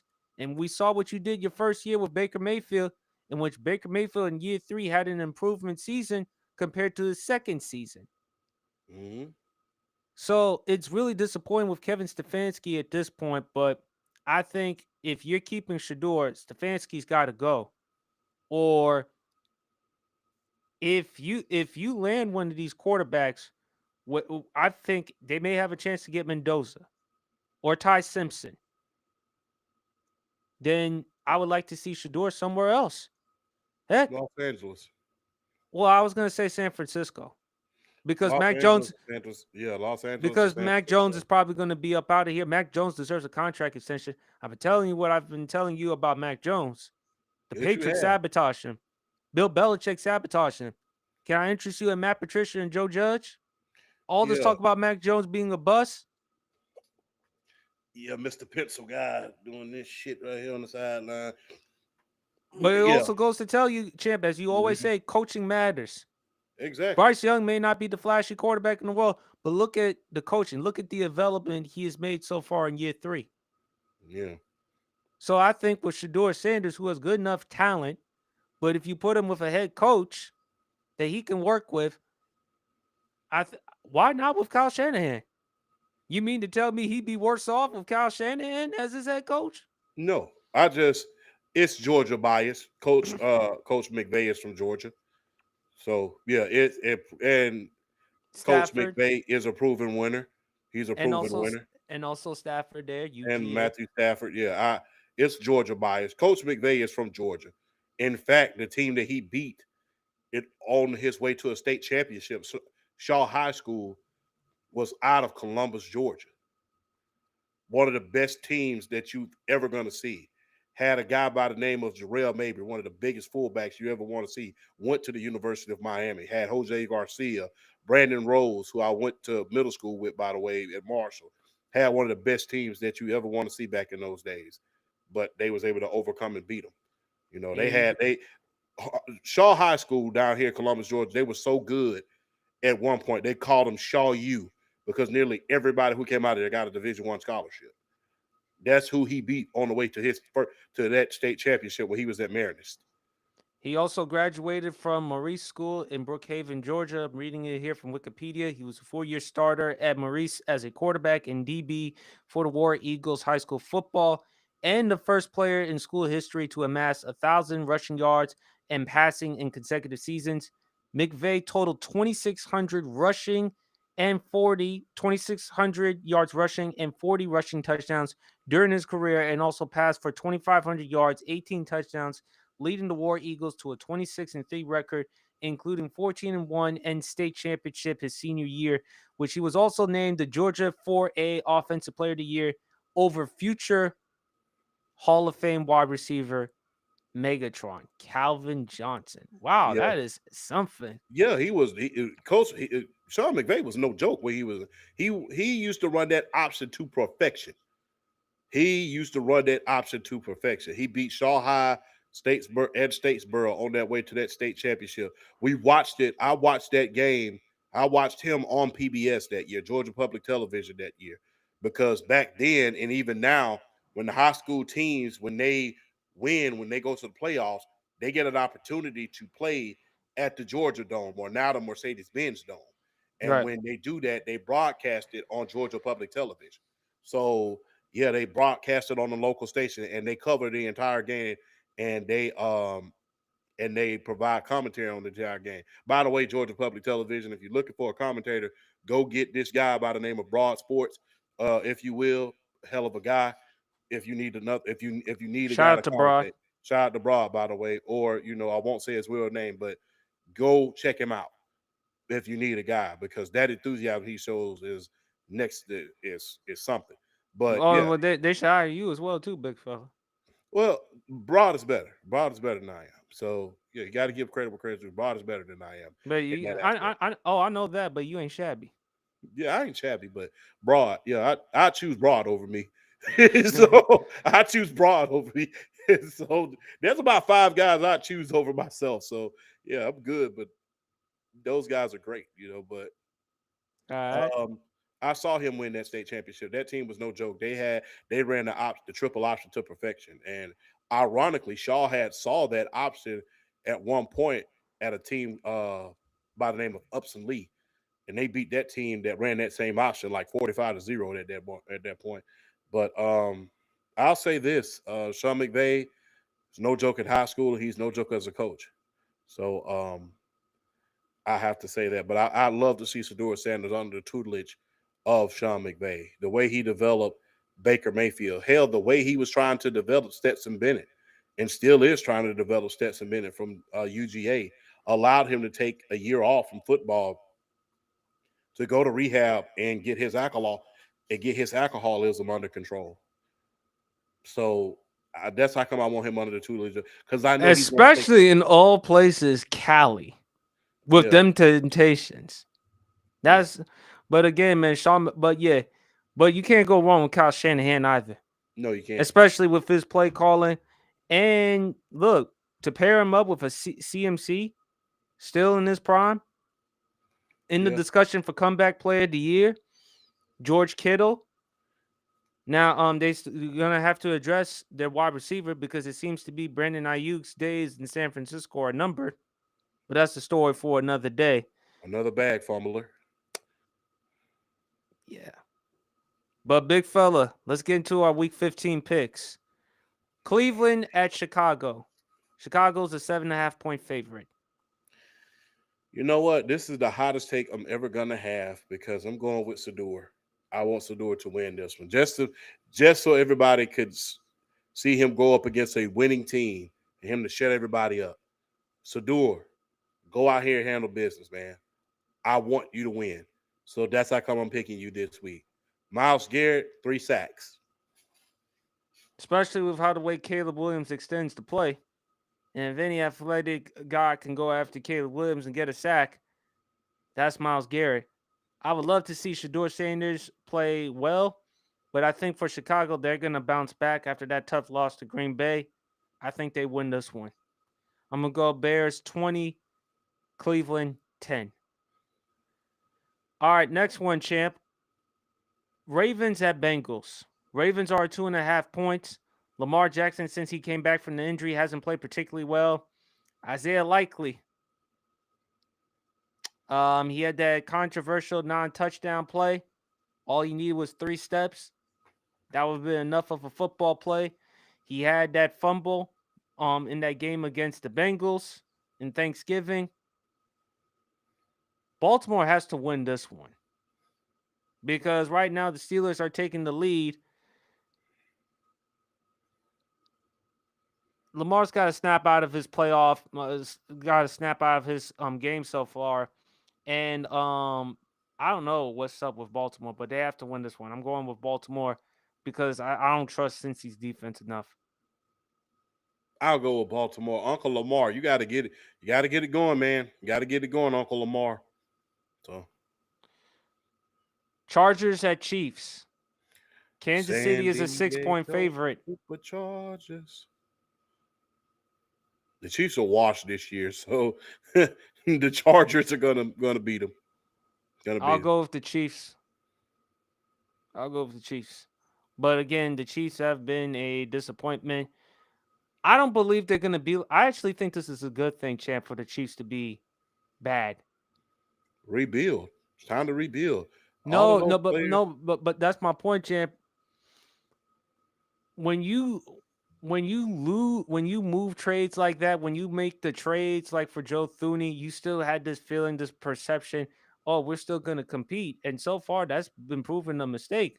Joe Thuney may win the offensive line award, which first time, and he still to this day has not allowed a sack.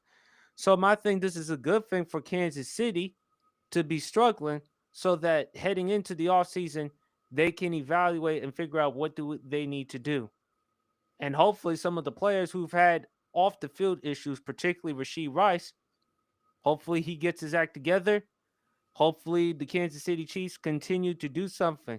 Because even though Patrick Mahomes, his rise, champ, I'm not saying he's the GOAT. Let me be clear. He still has a chance. He's only 30 years old. But it would be a devastating fall. It would be a tragedy if Patrick Mahomes, considering how far he rise early in his career, fall off late in his career.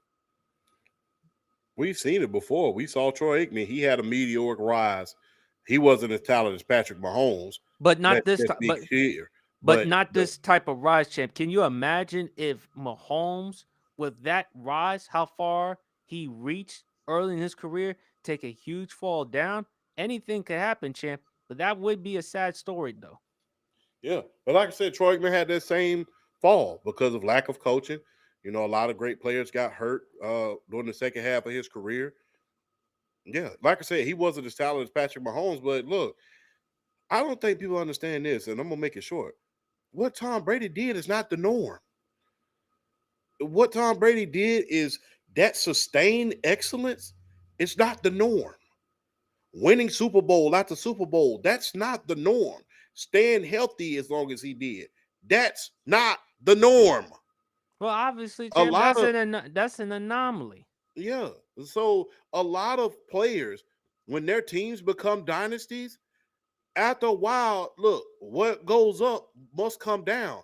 And at this point, this is the coming down. And you have to rebuild what you have gotten. And unfortunately for Bill Belichick and company, they had the great fortune of drafting great later rounds. You know, they got the late, you know who. They got Gronk. They was able to do a lot of things in free agency during, you know, those years where they wasn't necessarily hitting on in the draft. You know, they was able to get Randy Moss, Dante Stallworth, Wes Welker, you know, guys like that. You know, they was able to draft pretty well. They drafted my guy, Shoney Michel, out of the University of Georgia. They drafted a lot of, you know, Malcolm Butler. They drafted a lot of great players. But in between that time, it was some years where you knew that the defense was transitioning, that the offense was transitioning. Those great players, it was a long time before they won a Super Bowl again, even though they was able to do a lot of things. That's not the norm. When players start aging, you started trading, especially when your offensive line start leaving, that's when things get pretty bad. Tom Brady and the New England Patriots, that's not the norm. That's an anomaly. So the minute we get that out of our heads and say, look, that's an anomaly, that's the day where everything will kind of go back to normal. Because guess what? Troy Aikman went through in his career.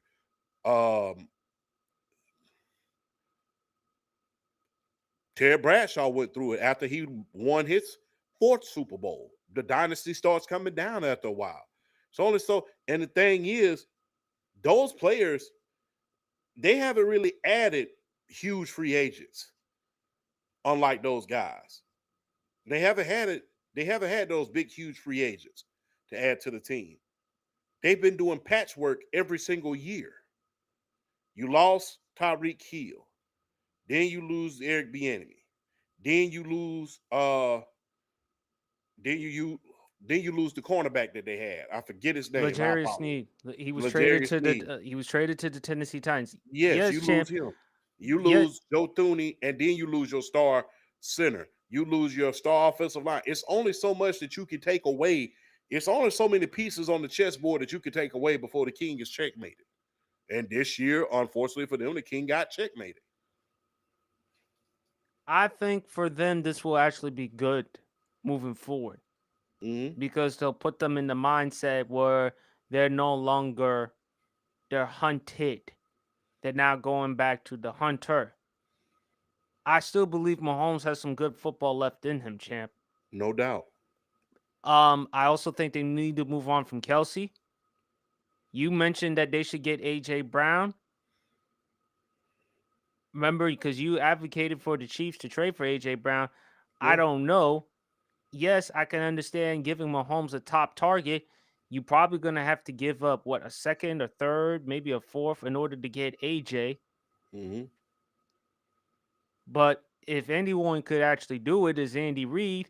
Although at the same time, I just don't think his personality would fit, even though you could say, well, hey, Patrick Mahomes has worked with Tyreek Hill and other players.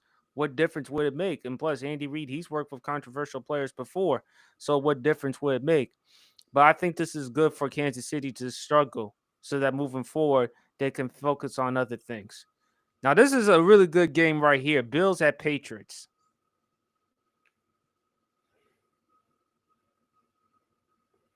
Let James cook. Let him cook. I'm telling you. So let James cook.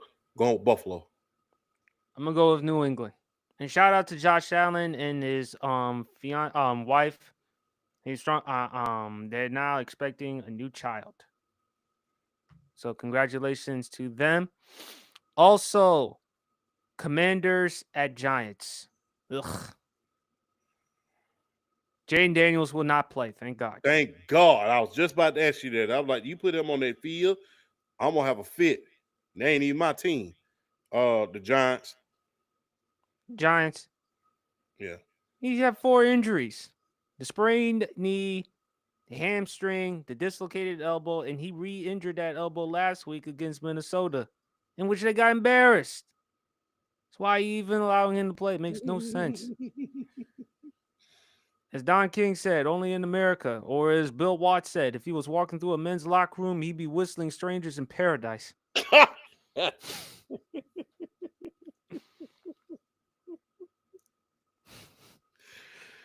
I'm coming to New Jersey and take your computer, man. No more Jim Cornette for you. Oh no, I'm watching Jim Cornette as we I'm coming right to now. New Jersey and stealing your laptop. Even if I got to do some of my old Army out stuff, I'm taking that away from you. You have to do more than just my computer. I got phones. I got everything, man. Raiders at Eagles. Philadelphia, go out there and air it out like a Steelers fan. This is a chance to get some. This is a confidence win. Go out there and get your confidence back and get your swagger back, brother. What if they lose? Oh, if they lose, bro, they are going to eat that team alive in the media. In the great words of Cassidy, lay him when I see him, AK him when I see him. Hop out the Bronco and OJ him when I see him. That's exactly what they're going to do. If they lose that game, especially with Geno Smith has been playing like Eugene. Mm-hmm. There you go. Obviously Jets Jaguars. We picking Jaguars. The Jaguars, yeah. Cardinals Texans. Texans. Now this is an interesting one right here. Packers at Broncos. Oh man. Packers lose this one. They actually have a chance. Chicago has a chance of going back and taking the NFC North. I'll go with the Broncos because they win ugly, but they still win. It's kind of like having the ugly woman, but hey, she has all the other great characteristics, but still. Hey, night fighters need love too. Don't hate on the night fighters. Night fighters need love too. Well, make sure they taken care of. So that's all I got to say regarding that. Never mind. Don't, everybody had that one night fighter. All right, Lions at Rams. Rams are a 6-point favorite. I'm gonna go with Rams. LA. I'm gonna go with Rams because I don't know what Dan Campbell is gonna do. I know their offense is gonna produce points, champ, but I just too many times what's gonna happen when he goes for it on 4th down. And on top of that, just give the ball to Sonic and Knuckles. especially with Gibbs. I don't like all that gambling. Sometimes Dan Campbell is the only coach, the only person he could be into the casino with a royal flush and he'll still say, hit me. Like, you got a royal flush. Go ahead and look. All that gambling. Or he could be the type of person that divorces a woman and still marries that woman again and then files for divorce. Back and forth, back and forth, back and forth. Yeah, I don't know. So, hey, sometimes you have to learn the first time. I would say that, just to be kind. So, yeah, definitely. Panthers versus Saints. Keep in mind, champ, Carolina's a 2.5-point favorite, and New Orleans beat them early in the year. okay. North Carolina, come on and raise up. Take your shirt off. Twist it around your head. Spin like a helicopter. That one's for you, Harrison. Go out there and beat the brakes off the Aints. Keep pounding the Aints. Believe it or not, I'm actually going to pick the Saints in this one. They beat Carolina, and they also beat Tampa last week. So anything. Obviously, Titans at 49ers. The 49ers. I'm just Colts and Seahawks. Seattle's a 13.5-point favorite. Seattle? Yes. Seattle's going to win that. Minnesota versus Dallas. And it's at Dallas, and Dallas is a 5.5-point favorite. How about them Cowboys? Cowboys. And Monday Night Football. Miami at Pittsburgh. Pittsburgh's a 3-point favorite. And remember, TJ Watt is out for the season. Lung collapse. Ooh. Lung collapse? You didn't know that, Chip? No. That didn't come across the feed. Damn, I got to update my phone or something. I didn't know that. The lung? Ooh. TJ Watt has surgery to repair partially collapsed lung, according to his brother, JJ Watt. Damn. Yeah, I'll go with Miami on that. You miss your best defensive player, yeah. And plus, what type of offense are we going to expect from Pittsburgh anyway? Yeah. It seems to me, champ, if Miami makes the playoffs, could Mike McDaniel make a case for Coach of the Year? I don't know. That's a good question. He could. And, you got to ask yourself another question. Is it time to get rid of Tyreek? So. Well, we know they should get rid of Tua, but unfortunately, nobody is going to take a chance on Tua, and plus that contract. No. But, yeah, he should have a campaign. If he makes playoffs, he should have a campaign because they got off to a nasty start. Shout out to our good guy, Luis, man, but he stuck with Tua for I don't know how long. Yeah. And Ness, she's a Miami Dolphins fan too, isn't she? Yeah. At least you got them strip clubs in South Beach, so you'll be fine in that regard. Yeah. There you go. I know you've been to South Beach before. No. You've never been to South Beach? No, I haven't. I haven't been to South Beach. That's one of my goals for the next year. Go to Miami. I've never been to Miami before. I've been everywhere in Florida except for Disneyland and Miami. I have been to Tampa. I've been to Lakeland, St. Petersburg, Lauderdale. I've been to Gainesville. I still have pictures of the stadium in Gainesville when I went to when I was on my way to do a job down there in Lakeland, and I took a picture of the Florida Gator Stadium. Yes, I know I'm a Georgia Bulldogs fan, but I'm a football fan first. But I took pictures of that stadium and took pictures of the statues and stuff like that. I've been everywhere except for Orlando and Miami. So I got to get myself down there to Miami, especially Orlando next year when they open up Mario Land. So when they open up Mario Land, I got to go down there and put on the hat and eat the food, get on the rides, make sure I can fit on the rides and stuff like that. All right, champ. Let's go to Babyface Heel. Now, for those who may not know what Babyface Heel means in wrestling terminology, Babyface, good guy, heel, bad guy, tweener. in between babyface and heel. So I come up with a list of athletes, and me and the panel, we're going to decide babyface, heel, or tweener. Myles Garrett, babyface. Yeah. Outside of that incident on Thursday Night Football when he snatched Mason Rudolph's helmet and then used it as a weapon and hit Mason Rudolph in the head, that's the only negative thing I've ever heard about Myles Garrett. Myles Garrett, if you listen to him, doesn't listen to rap music. Unlike most young black men, young or old black men, he doesn't use the N-word. The man in his off time actually writes poetry. He listens to old school classic music, does a lot of he's very philanthropy. Yeah. Sorry, I'm tired of talking all day. I mean, damn, I need something to drink. I mean, you work hard as hell here. You work by 5 double shifts to about 2. So I'm just being real. You got a right to be damn tired. I'll only be sweating if I'm looking at Lotto right now, but hey, that's a story for another day. But Myles Garrett, easily babyface. Great guy, and he's about to win 2-time Defensive Player of the Year, and has a chance to break Michael Strahan's record for the most sacks in a season. Michael Strahan and T.J. Watt's record. Yeah. So, great guy. I mean, not really controversial. Other, like I said, the Mason Rudolph incident. I have no other choice but babyface. The same. Babyface, man. You can't look. If you're calling Myles Garrett a heel, you're just reaching at this point. Outside of that one incident, it was one incident. You know. Can you name another?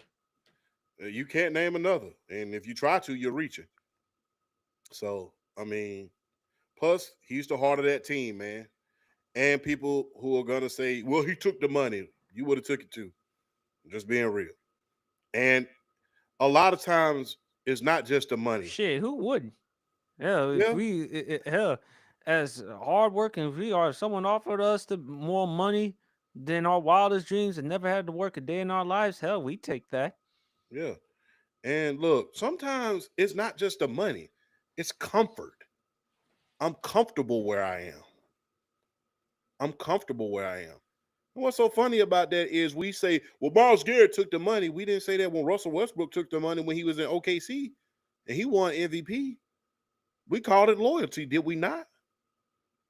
Did we not call it loyalty, considering that his best friend and Kevin Durant left and went to Golden State?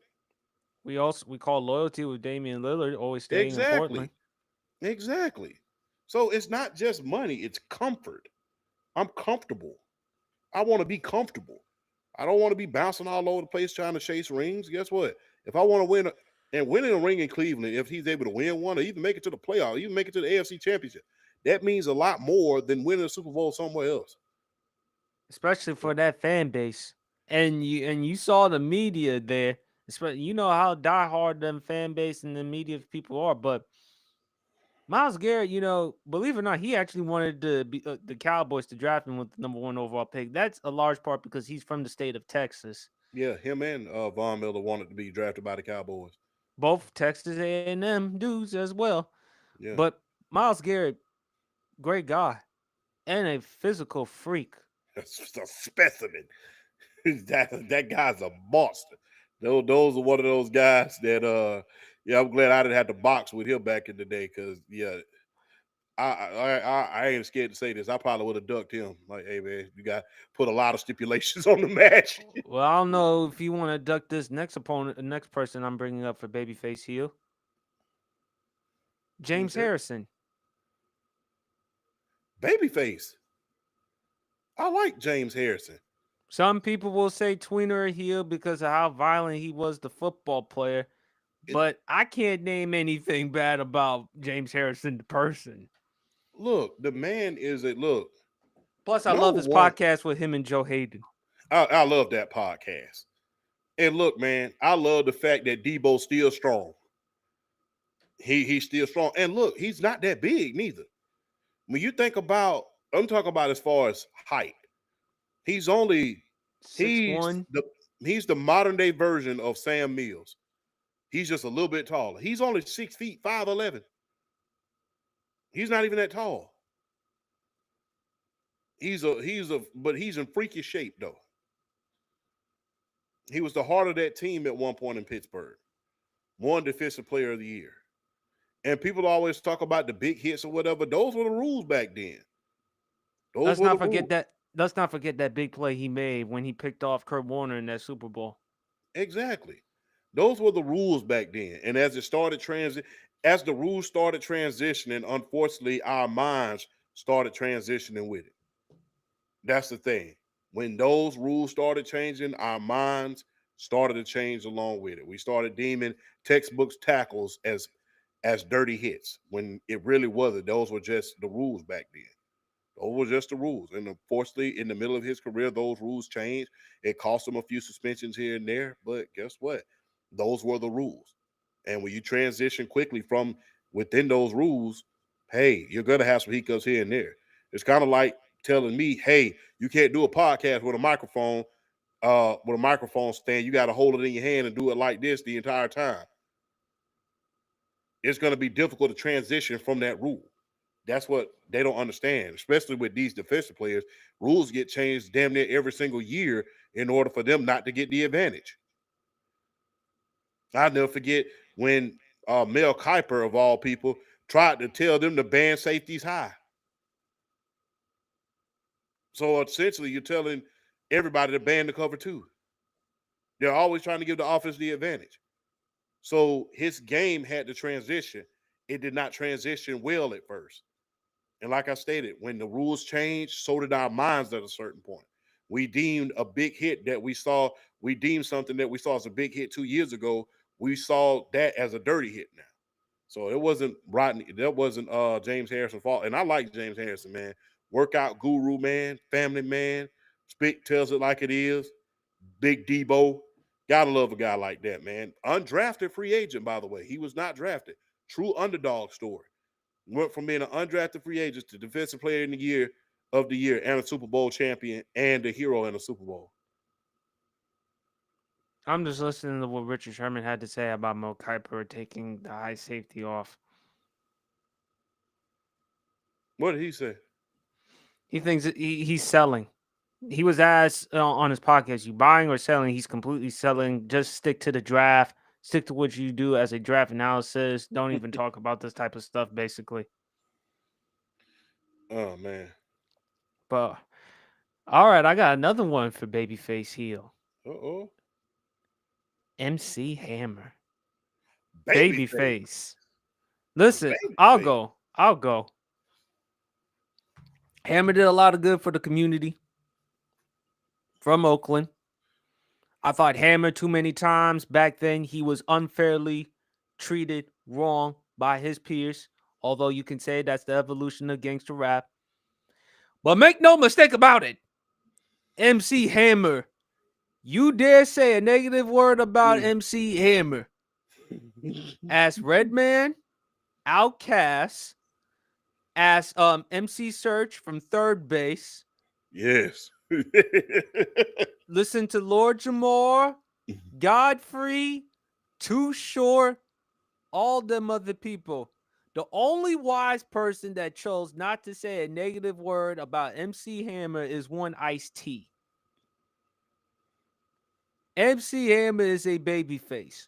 What I love about him, he doesn't take no bullshit. Go ahead and say whatever you want about his outfits, his dances. You say one word about Hammer. Hammer got a squad. And he will whoop your ass as well. As you said, champ, what was your father said? A smile. A smile. Ain't nothing but a frown turned upside down. So, yeah, man. Look, Hammer was a real gangster. You know, he was a gangster. And plus, did you see the video of him and Suge? Yeah, I saw that video. And that's how come Suge loved him, because he was a real...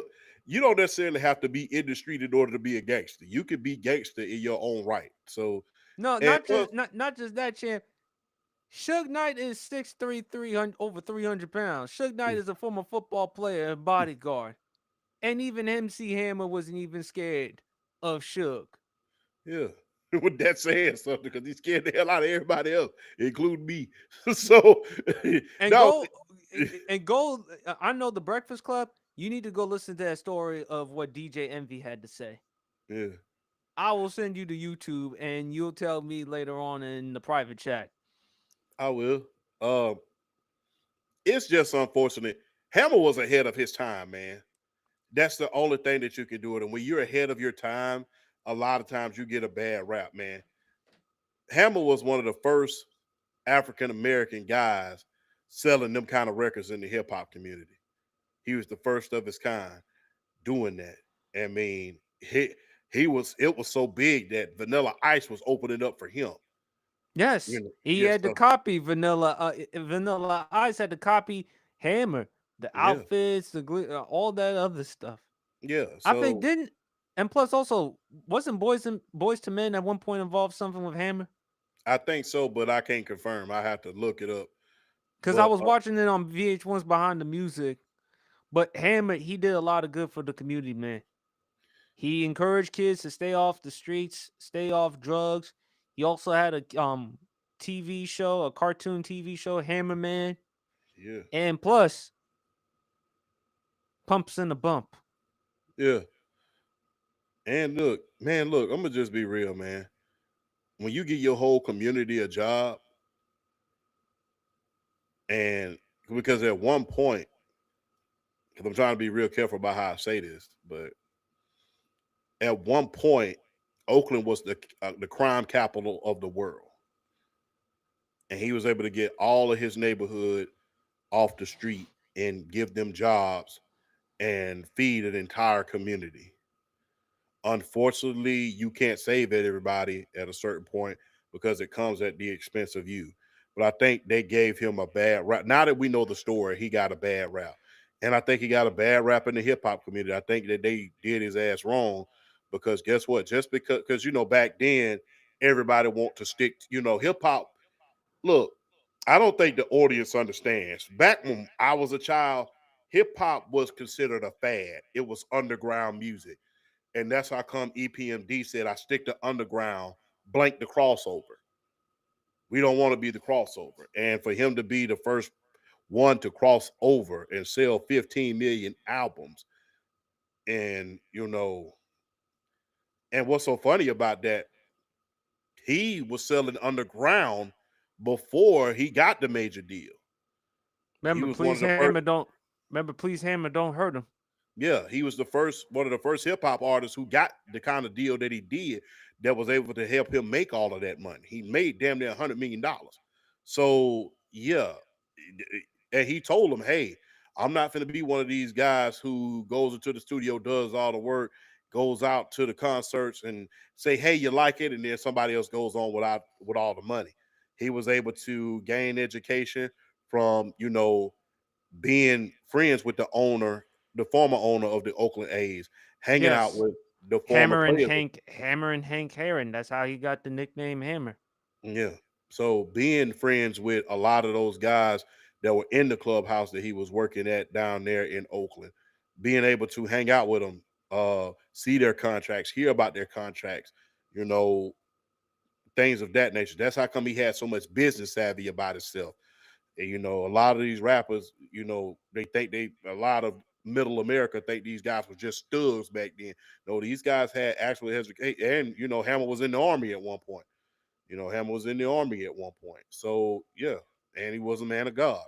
So it was a lot of hats that he wore. So, but I think that if he was in the social media era or the era in the last 10 years or the last 20 years, he would have been the biggest. He would have been even bigger than what he was during the 80s and 90s. I mean, for him to be on the Addams Family soundtrack, for him to be on the Teenage Mutant Ninja Turtle soundtrack.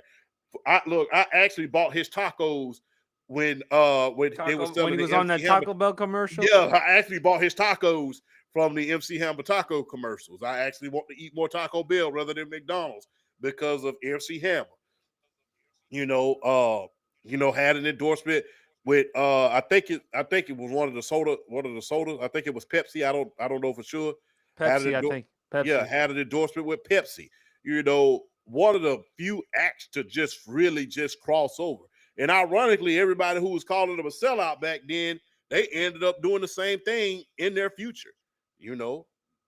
Helping, getting major companies. So yeah, I think he was done wrong by his peers. And uh although he doesn't get the credit that he deserved for this, but I applaud Suge Knight for taking a chance on Hammer during that time rather than ostracizing him like everybody else did. Well, And Suge, in fairness to Suge knew the Hammer came from the streets. Suge, and also the brilliant side of Suge, which you've often give a tremendous amount of credit for. And I think Hammer work. I mean, after all, Suge, you look at him, he wears red. People may assume he's a blood. Snoop, we all know he's a former Crip himself. And also to pair him up with Pac, in which he and Pac were building some type of relationship. yeah, Plus also the song too from Hammer, Keep On. yeah, Cause like Hammer talked about how he did a lot for his people, how people betrayed him, and how he was still, despite all of that, keep on. yeah. But Hammer got a bad rap, man. And I hate that, that the fact when I was a kid, people always talk about, Hammer was broke. Well, no, I'm broke because I'm feeding everybody, not because I'm just out here, gambling and doing bull jive. I went broke because, well, he didn't went broke, but he went, he had to file bankruptcy because He was overspending though. I he was mean, overspending. He was overspending. But like I said, a lot of that was to, he said it best. He said, it was no secret to nobody that I had over 200 employees. I wasn't paying them in cheeseburgers. Somebody was playing that payroll, and that payroll was me. And so, hey, man, look, you name a rapper that have employed 200 members of his community. I mean, there are billionaires that don't do that. There's right. billionaires that don't do that. And if you don't believe that, look at the damn economy, and we'll leave it at that. You trying to get my show canceled? What? No, okay. Because again, they may assume. You know what? We won't even go there because there's a certain individual in office, but we won't go there. But Yeah, the Cheetos, man.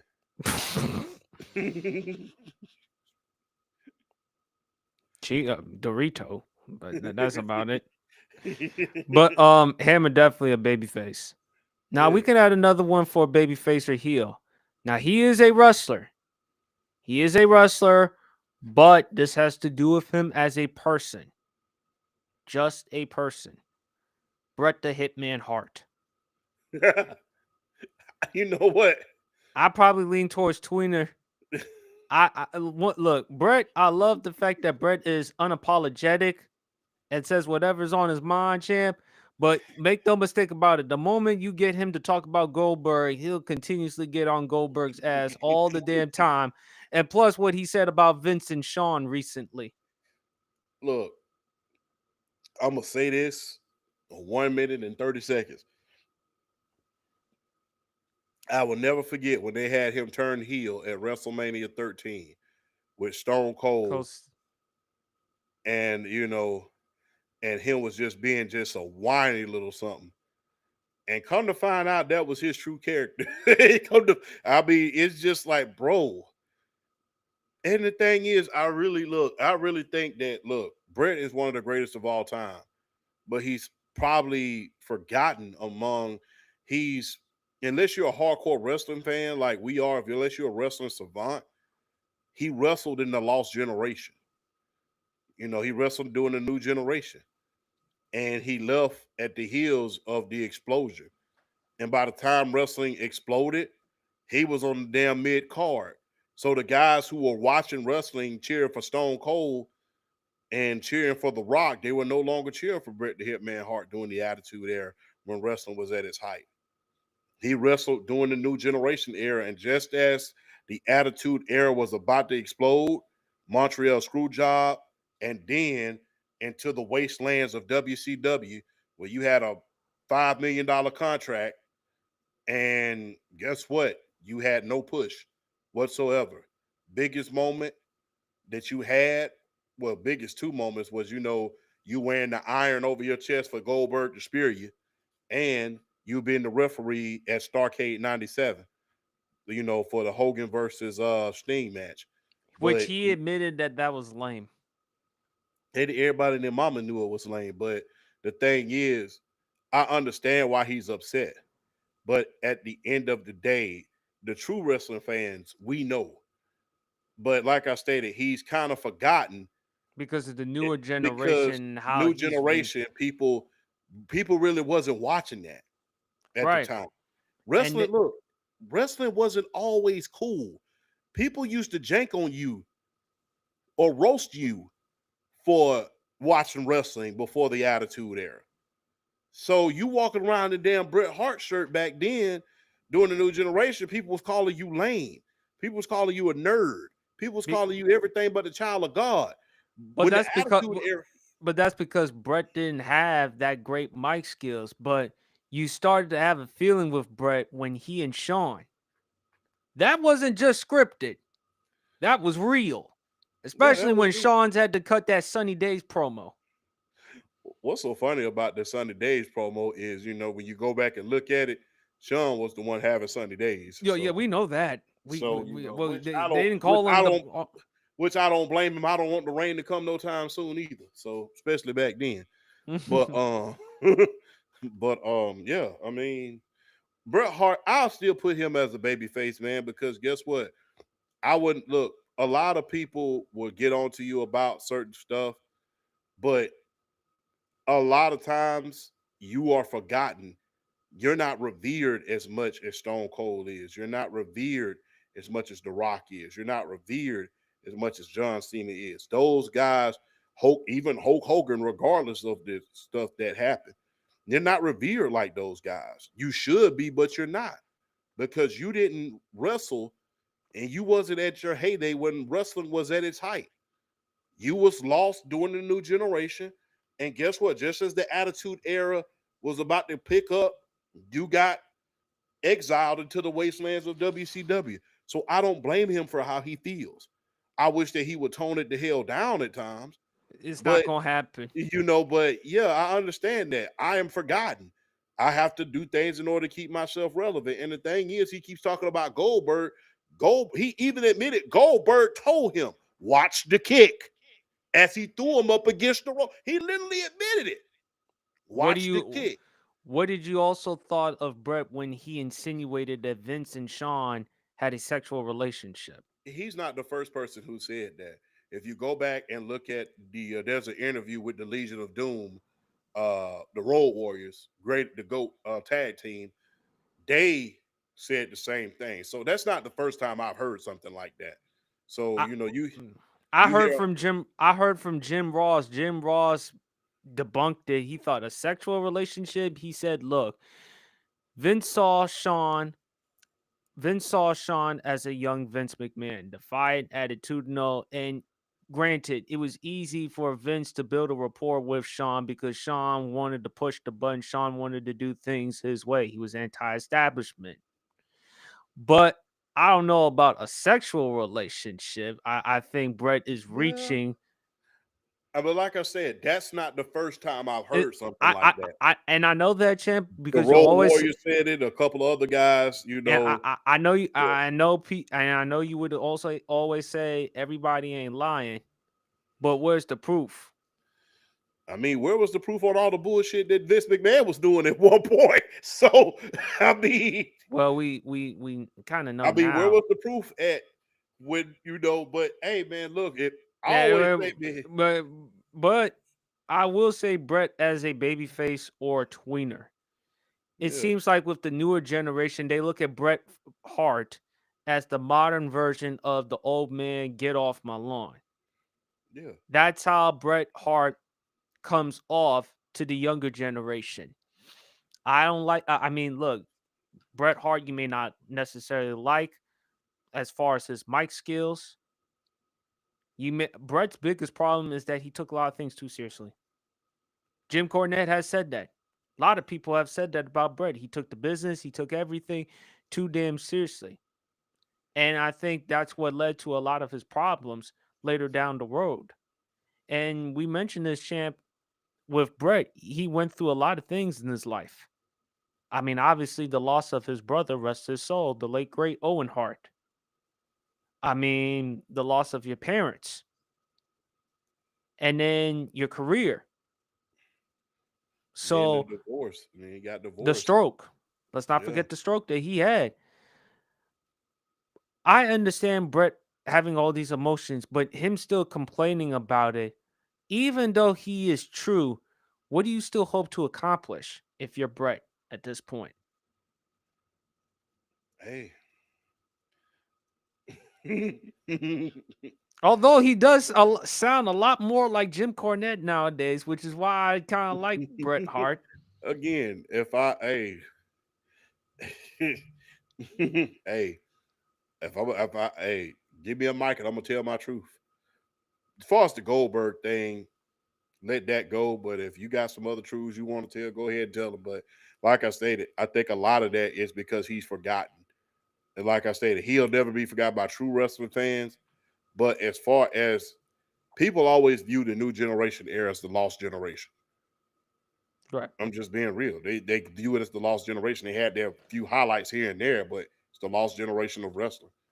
But now but it wasn't the attitude there. He wasn't there when everything exploded. But but in WrestleMania 13, champ, when he turned heel, he didn't mind doing it for Steve. No. Stone Cold Steve Austin has admitted, I would not be where I am today if it were not for Bret Hart. Nope. And I He think admitted. people, yeah, he admitted it. And it's a mouthful to hear from Steve, who I have argued as the GOAT, although a lot of people, the newer generation, say John Cena. I think they say it because of Cena in his 20 years of the business being the 17-time champion. But I still have Austin as my GOAT because of what he meant, even though he did it for a short period of time for 5 years. Hell, you've argued for Ric Flair, which I have no problem with whatsoever. Yeah. Because he was able to do that, have the type of success, even without social media. Yeah. And I think Austin, although he did it for a short period of time, the reason why I consider him as the GOAT, because without him, would the WWE or back then WWF would be where it was? Because remember, they had to take out loans in order to make payroll. Yeah. Financially, they were in the shitters. Yeah. And Austin look kind of like with Cena, was an underdog. When John Cena first came to the WWE, thank God for Stephanie McMahon when she recognized him when he was doing a rap battle. When she asked John, "Hey, rap about this tuna can that I'm eating," and that's when he finally got the Doctor of Thugonomics, Austin. Even though you credited Vince Russo, Chip, but at the same time, Austin, he created Stone Cold Steve Austin from Yeah. watching that HBO special on Richard Kuklinski. And how his ex-wife at the time created the nickname Stone Cold Steve Austin. I think Steve makes an argument as to go, although 5 years, and even though he had that neck injury by Owen Hart, rest his soul, back in '97 at SummerSlam at the Meadowlands here in my state, East Rutherford, New Jersey, Steve was able to overcome that and still have great success with the Attitude Era, arguably the best rivalry in wrestling history with he and The Rock. Although you can argue Hulk and Hulk Hogan and Andre the Giant, you can argue a lot of great ones, but Steve and Rock is definitely up in that ballpark conversation. But as far as with Brett, again, Steve saying he wouldn't be where he is if it were not for Brett. I think with Brett, he should really move on, especially with the Goldberg situation, because you knew Goldberg coming in to that match had no wrestling skills whatsoever. He was a former UGA Bulldog. He wanted to play football. The only reason why he transitioned into wrestling because I believe his accountant convinced him to go into wrestling. Yeah. Basically, you summed it up in a nutshell. Well, that's why he called me New Jersey Genius. Yes, indeed. Yes. All right, Chip. One last subject. Favorite Fat Joe track. I mean, even though it was Terror Squad, Lean Back, of course, I remember Bruce Willis at the VMAs dancing and vibing. Make It Rain. Yes. How about What's Love with Ashanti, Flo Joe?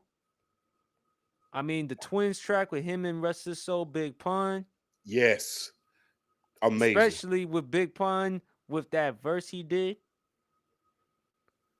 Um, Gotta put another round on there too. Oh yeah, with Chris Brown. Yeah, gotta put another round on there. Gotta put So Excited. You know, gotta put I So won't Excited. tell. I won't Yeah. tell featuring Jay Holiday. Yeah, yes. Play no look, I know it wasn't his song, but play Play no no game. games, but Yeah. you You already know my name, but 50-50. yeah. His verse on Who Shot You with LL Cool J, that was wow. That was amazing. And look, man, one of the best characters on Def Jam Vendetta. Yes, fight for New York. Yeah. One of the best characters on Def Jam Vendetta. And let's not forget the one I know that the other guy that he did this song with was is tarnished at this point. But we thug and rolled it on Doug, all up in the club, wilding like what? Got Chris on pop. That was a great one. Loyalty, that one was a good one.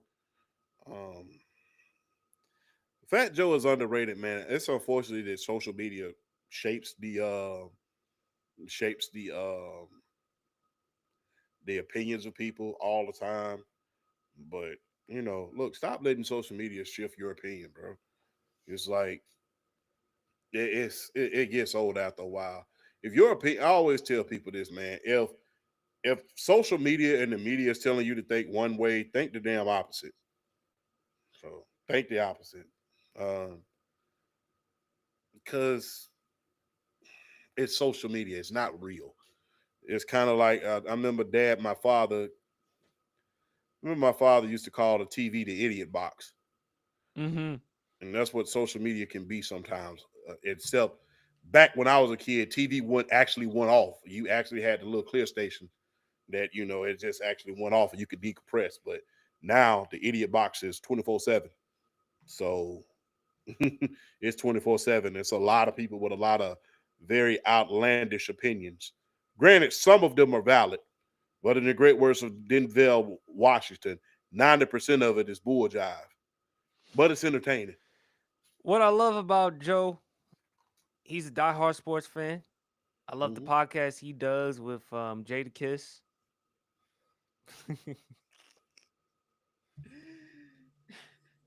I'm sorry. I can't stop laughing about him and that Mike Tyson story. Yeah, and not only that, that him and that Roy Jones story, because he said even Roy Jones was forced to lean back, and Roy Yes. Jones pulled up on him about it, which is funny. But I would never mind. I can't say, you know, oh, I would take offense to that. It's a damn song. And look, you was forced to lean back. Tony Otava whooped that ass. So as a fighter, you're gonna lose a fight. And the fashion in which you lost was very, very badly. So you're gonna look as a former boxer, as a former martial artist, you're gonna lose a fight eventually. The only person that ain't never lost a fight, Rocky Marciano. So And Floyd. and Floyd, my bad. Sorry, Floyd. Sorry, Floyd. But yeah, as far as those two guys, the only two guys that you've ever seen just lose a fight. But other than that, the best of them have got it. Mike Tyson, and what's so funny about it happened in their prime. Mike Tyson, he had his day. Roy Jones had his day. Larry Holmes, one of the most underrated guys in heavyweight history, he had his day. Um, Lennox Lewis. Lennox Remember Lewis had. remember he lost to Rockman. Yeah, I remember that. I thought he was gonna beat the brakes off of Rockman, but hey, got distracted over there in making movies and stuff like that, not really taking the fight serious. But the second time he faced him, pop pop, he was over with. But yeah, even some of the best boxers in history, Muhammad Ali lost a fight against Joe Frazier during his comeback fight, the fight of the century. So It a has boxer happened before. It's happened before. So Foreman when he lost to Ali. yeah, I mean Michael Moore when he lost. So yeah, No shame. no shame. Look, I think today's generation, man, what happened with Florida is an anomaly. You don't go through a lot of those fights and not get complacent. You know, shit. I remember I lost 3 of them. Mhm. I lost 3 fights when I was doing martial arts. So I mean, and I was doing, and then when I went to boxing and I elevated to boxing, I lost 2. So I mean, 20-2 ain't bad. So just being real. So I mean, just got to be honest. You know, sometimes you come out there and it's not your best day. Thankfully, I ain't get knocked out, which is kind of embarrassing. But you ain't get knocked out or lost by decision, but you know, you lose. You lose. I mean, the best thing that can happen to you sometimes is that you lose. Sometimes that's the but sometimes I hate to say this because this is something that my father used to always tell me. Sometimes an ass whooping does the trick. Sometimes you have to take an ass whooping in order for you to realize that you need to be more humble, that you need to work a little bit harder, that you need to, take strides in order to be better, in order to reach your full potential. Sometimes you have to have that little setback to put you back in your place to realize who you are, to realize the hard work that you put in to get to where you are, to realize all the trappings of success have gotten to you. Sometimes you need that little pushback of God kind of tapping you on the shoulder saying, hey, blank, blank, get in line, or fall 3 stories. I mean, you don't want to fall 3 stories. So, I mean, sometimes you need that. I don't understand. Look, new generation think that Floyd is that doesn't happen every day, him and Marciano. Right. It really doesn't. But but back to Joe Champ, I do think Joe was underrated as a lyricist. Yeah, he was. He But was. and I'm happy for him with what he's doing right now with his pod. He's definitely lost a substantial amount of weight compared to what he was early on in his career. Yeah, It tells you, man, hey man, as you get older, take care of yourself. yeah. But I love Joe. I mean, I miss the good old Terror Squad days. I love them chains he used to wear, the Terror Squad Yeah, chains. I used to like that stuff too. Big old chain too, bro. Yeah. Big old chain. You know. I always wanted to wear them chains though. Yeah, one thing that I didn't realize probably because it's that Southern ignorance. I will say I blame it on that. I didn't realize that DJ Khaled was Middle Eastern. I didn't know that He he was. is. I No, didn't he know that. is. I didn't know. No, because the thing is, I thought that since he was hanging out, I think Fat Joe, he's Puerto Rican, right? Yes. Okay, so I'm just assuming that you hanging out with a bunch of Puerto Rican cats. I'm assuming that you Puerto Rican. So that's the thing. Like I said, it's kind of like I blame it on Southern ignorance. This is just like, oh, who's the big Puerto Rican guy? I didn't realize he was Middle Eastern. Because like I said, he looked just like the guys he was hanging out with. So that just goes to show you what ignorance will Yeah. do for you. He was born in New Orleans and he grew up with Palestinian immigrant parents. Okay.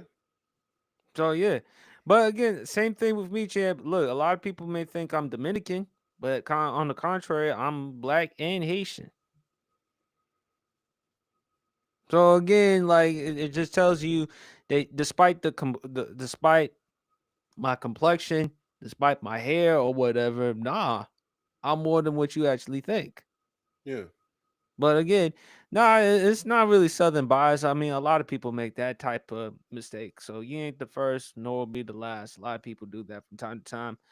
But he and my other favorite track from Fat Joe, Bet Your Man Can't Do It Like That. I love the days with him and Pun, man. Yeah. Those were the great days, man. Sad that Pun passed away at the age of 28, but he and Big Pun during that time for a little bit, man, that was fun to watch though. Yes, indeed, man. And they did it different, man. They did it real, real different. And look, man, Especially for big guys. hell yes. And look, man, Fat Joe, I hope you're watching this one day, man. You need to pay attention to Sports PSP, man. He's gonna be on a national stage one day. Not gonna lie to you, but you gave me my favorite phrase. I say this all the time. I used to go when this song came out. I think it was like 2000, and it was still in the heyday at the time when So Excited had came out. Uh, I'm about to go Carmelo and risk it all. You gave me that was one of my favorite lines by Fat Joe ever, because I used to go to the club and me and my guy Big Calvin, and you used to see some beautiful young ladies in there. We used to look at each other. It's time to go Carmelo and what and risk it all.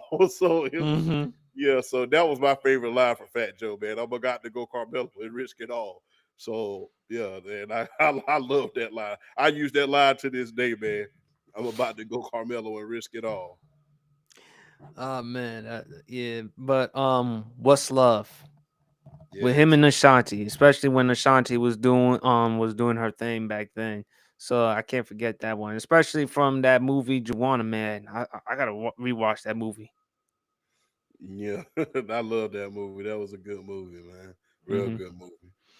Well, fellas, that concludes the rest of the Sports PSP podcast.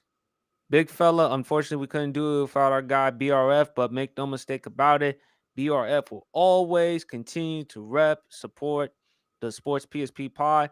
Please go follow him on his TikTok, his Instagram, his YouTube, any other social media platform he is on, as well as Flash. Big fella, any final words before we wrap up the show? It's Christmas time, guys. Remember who who Christmas is for. It ain't about you. It's about God and His Son Jesus. So remember that. The presents are a plus. Spend time with your families, love each other, and don't get caught up in the hype.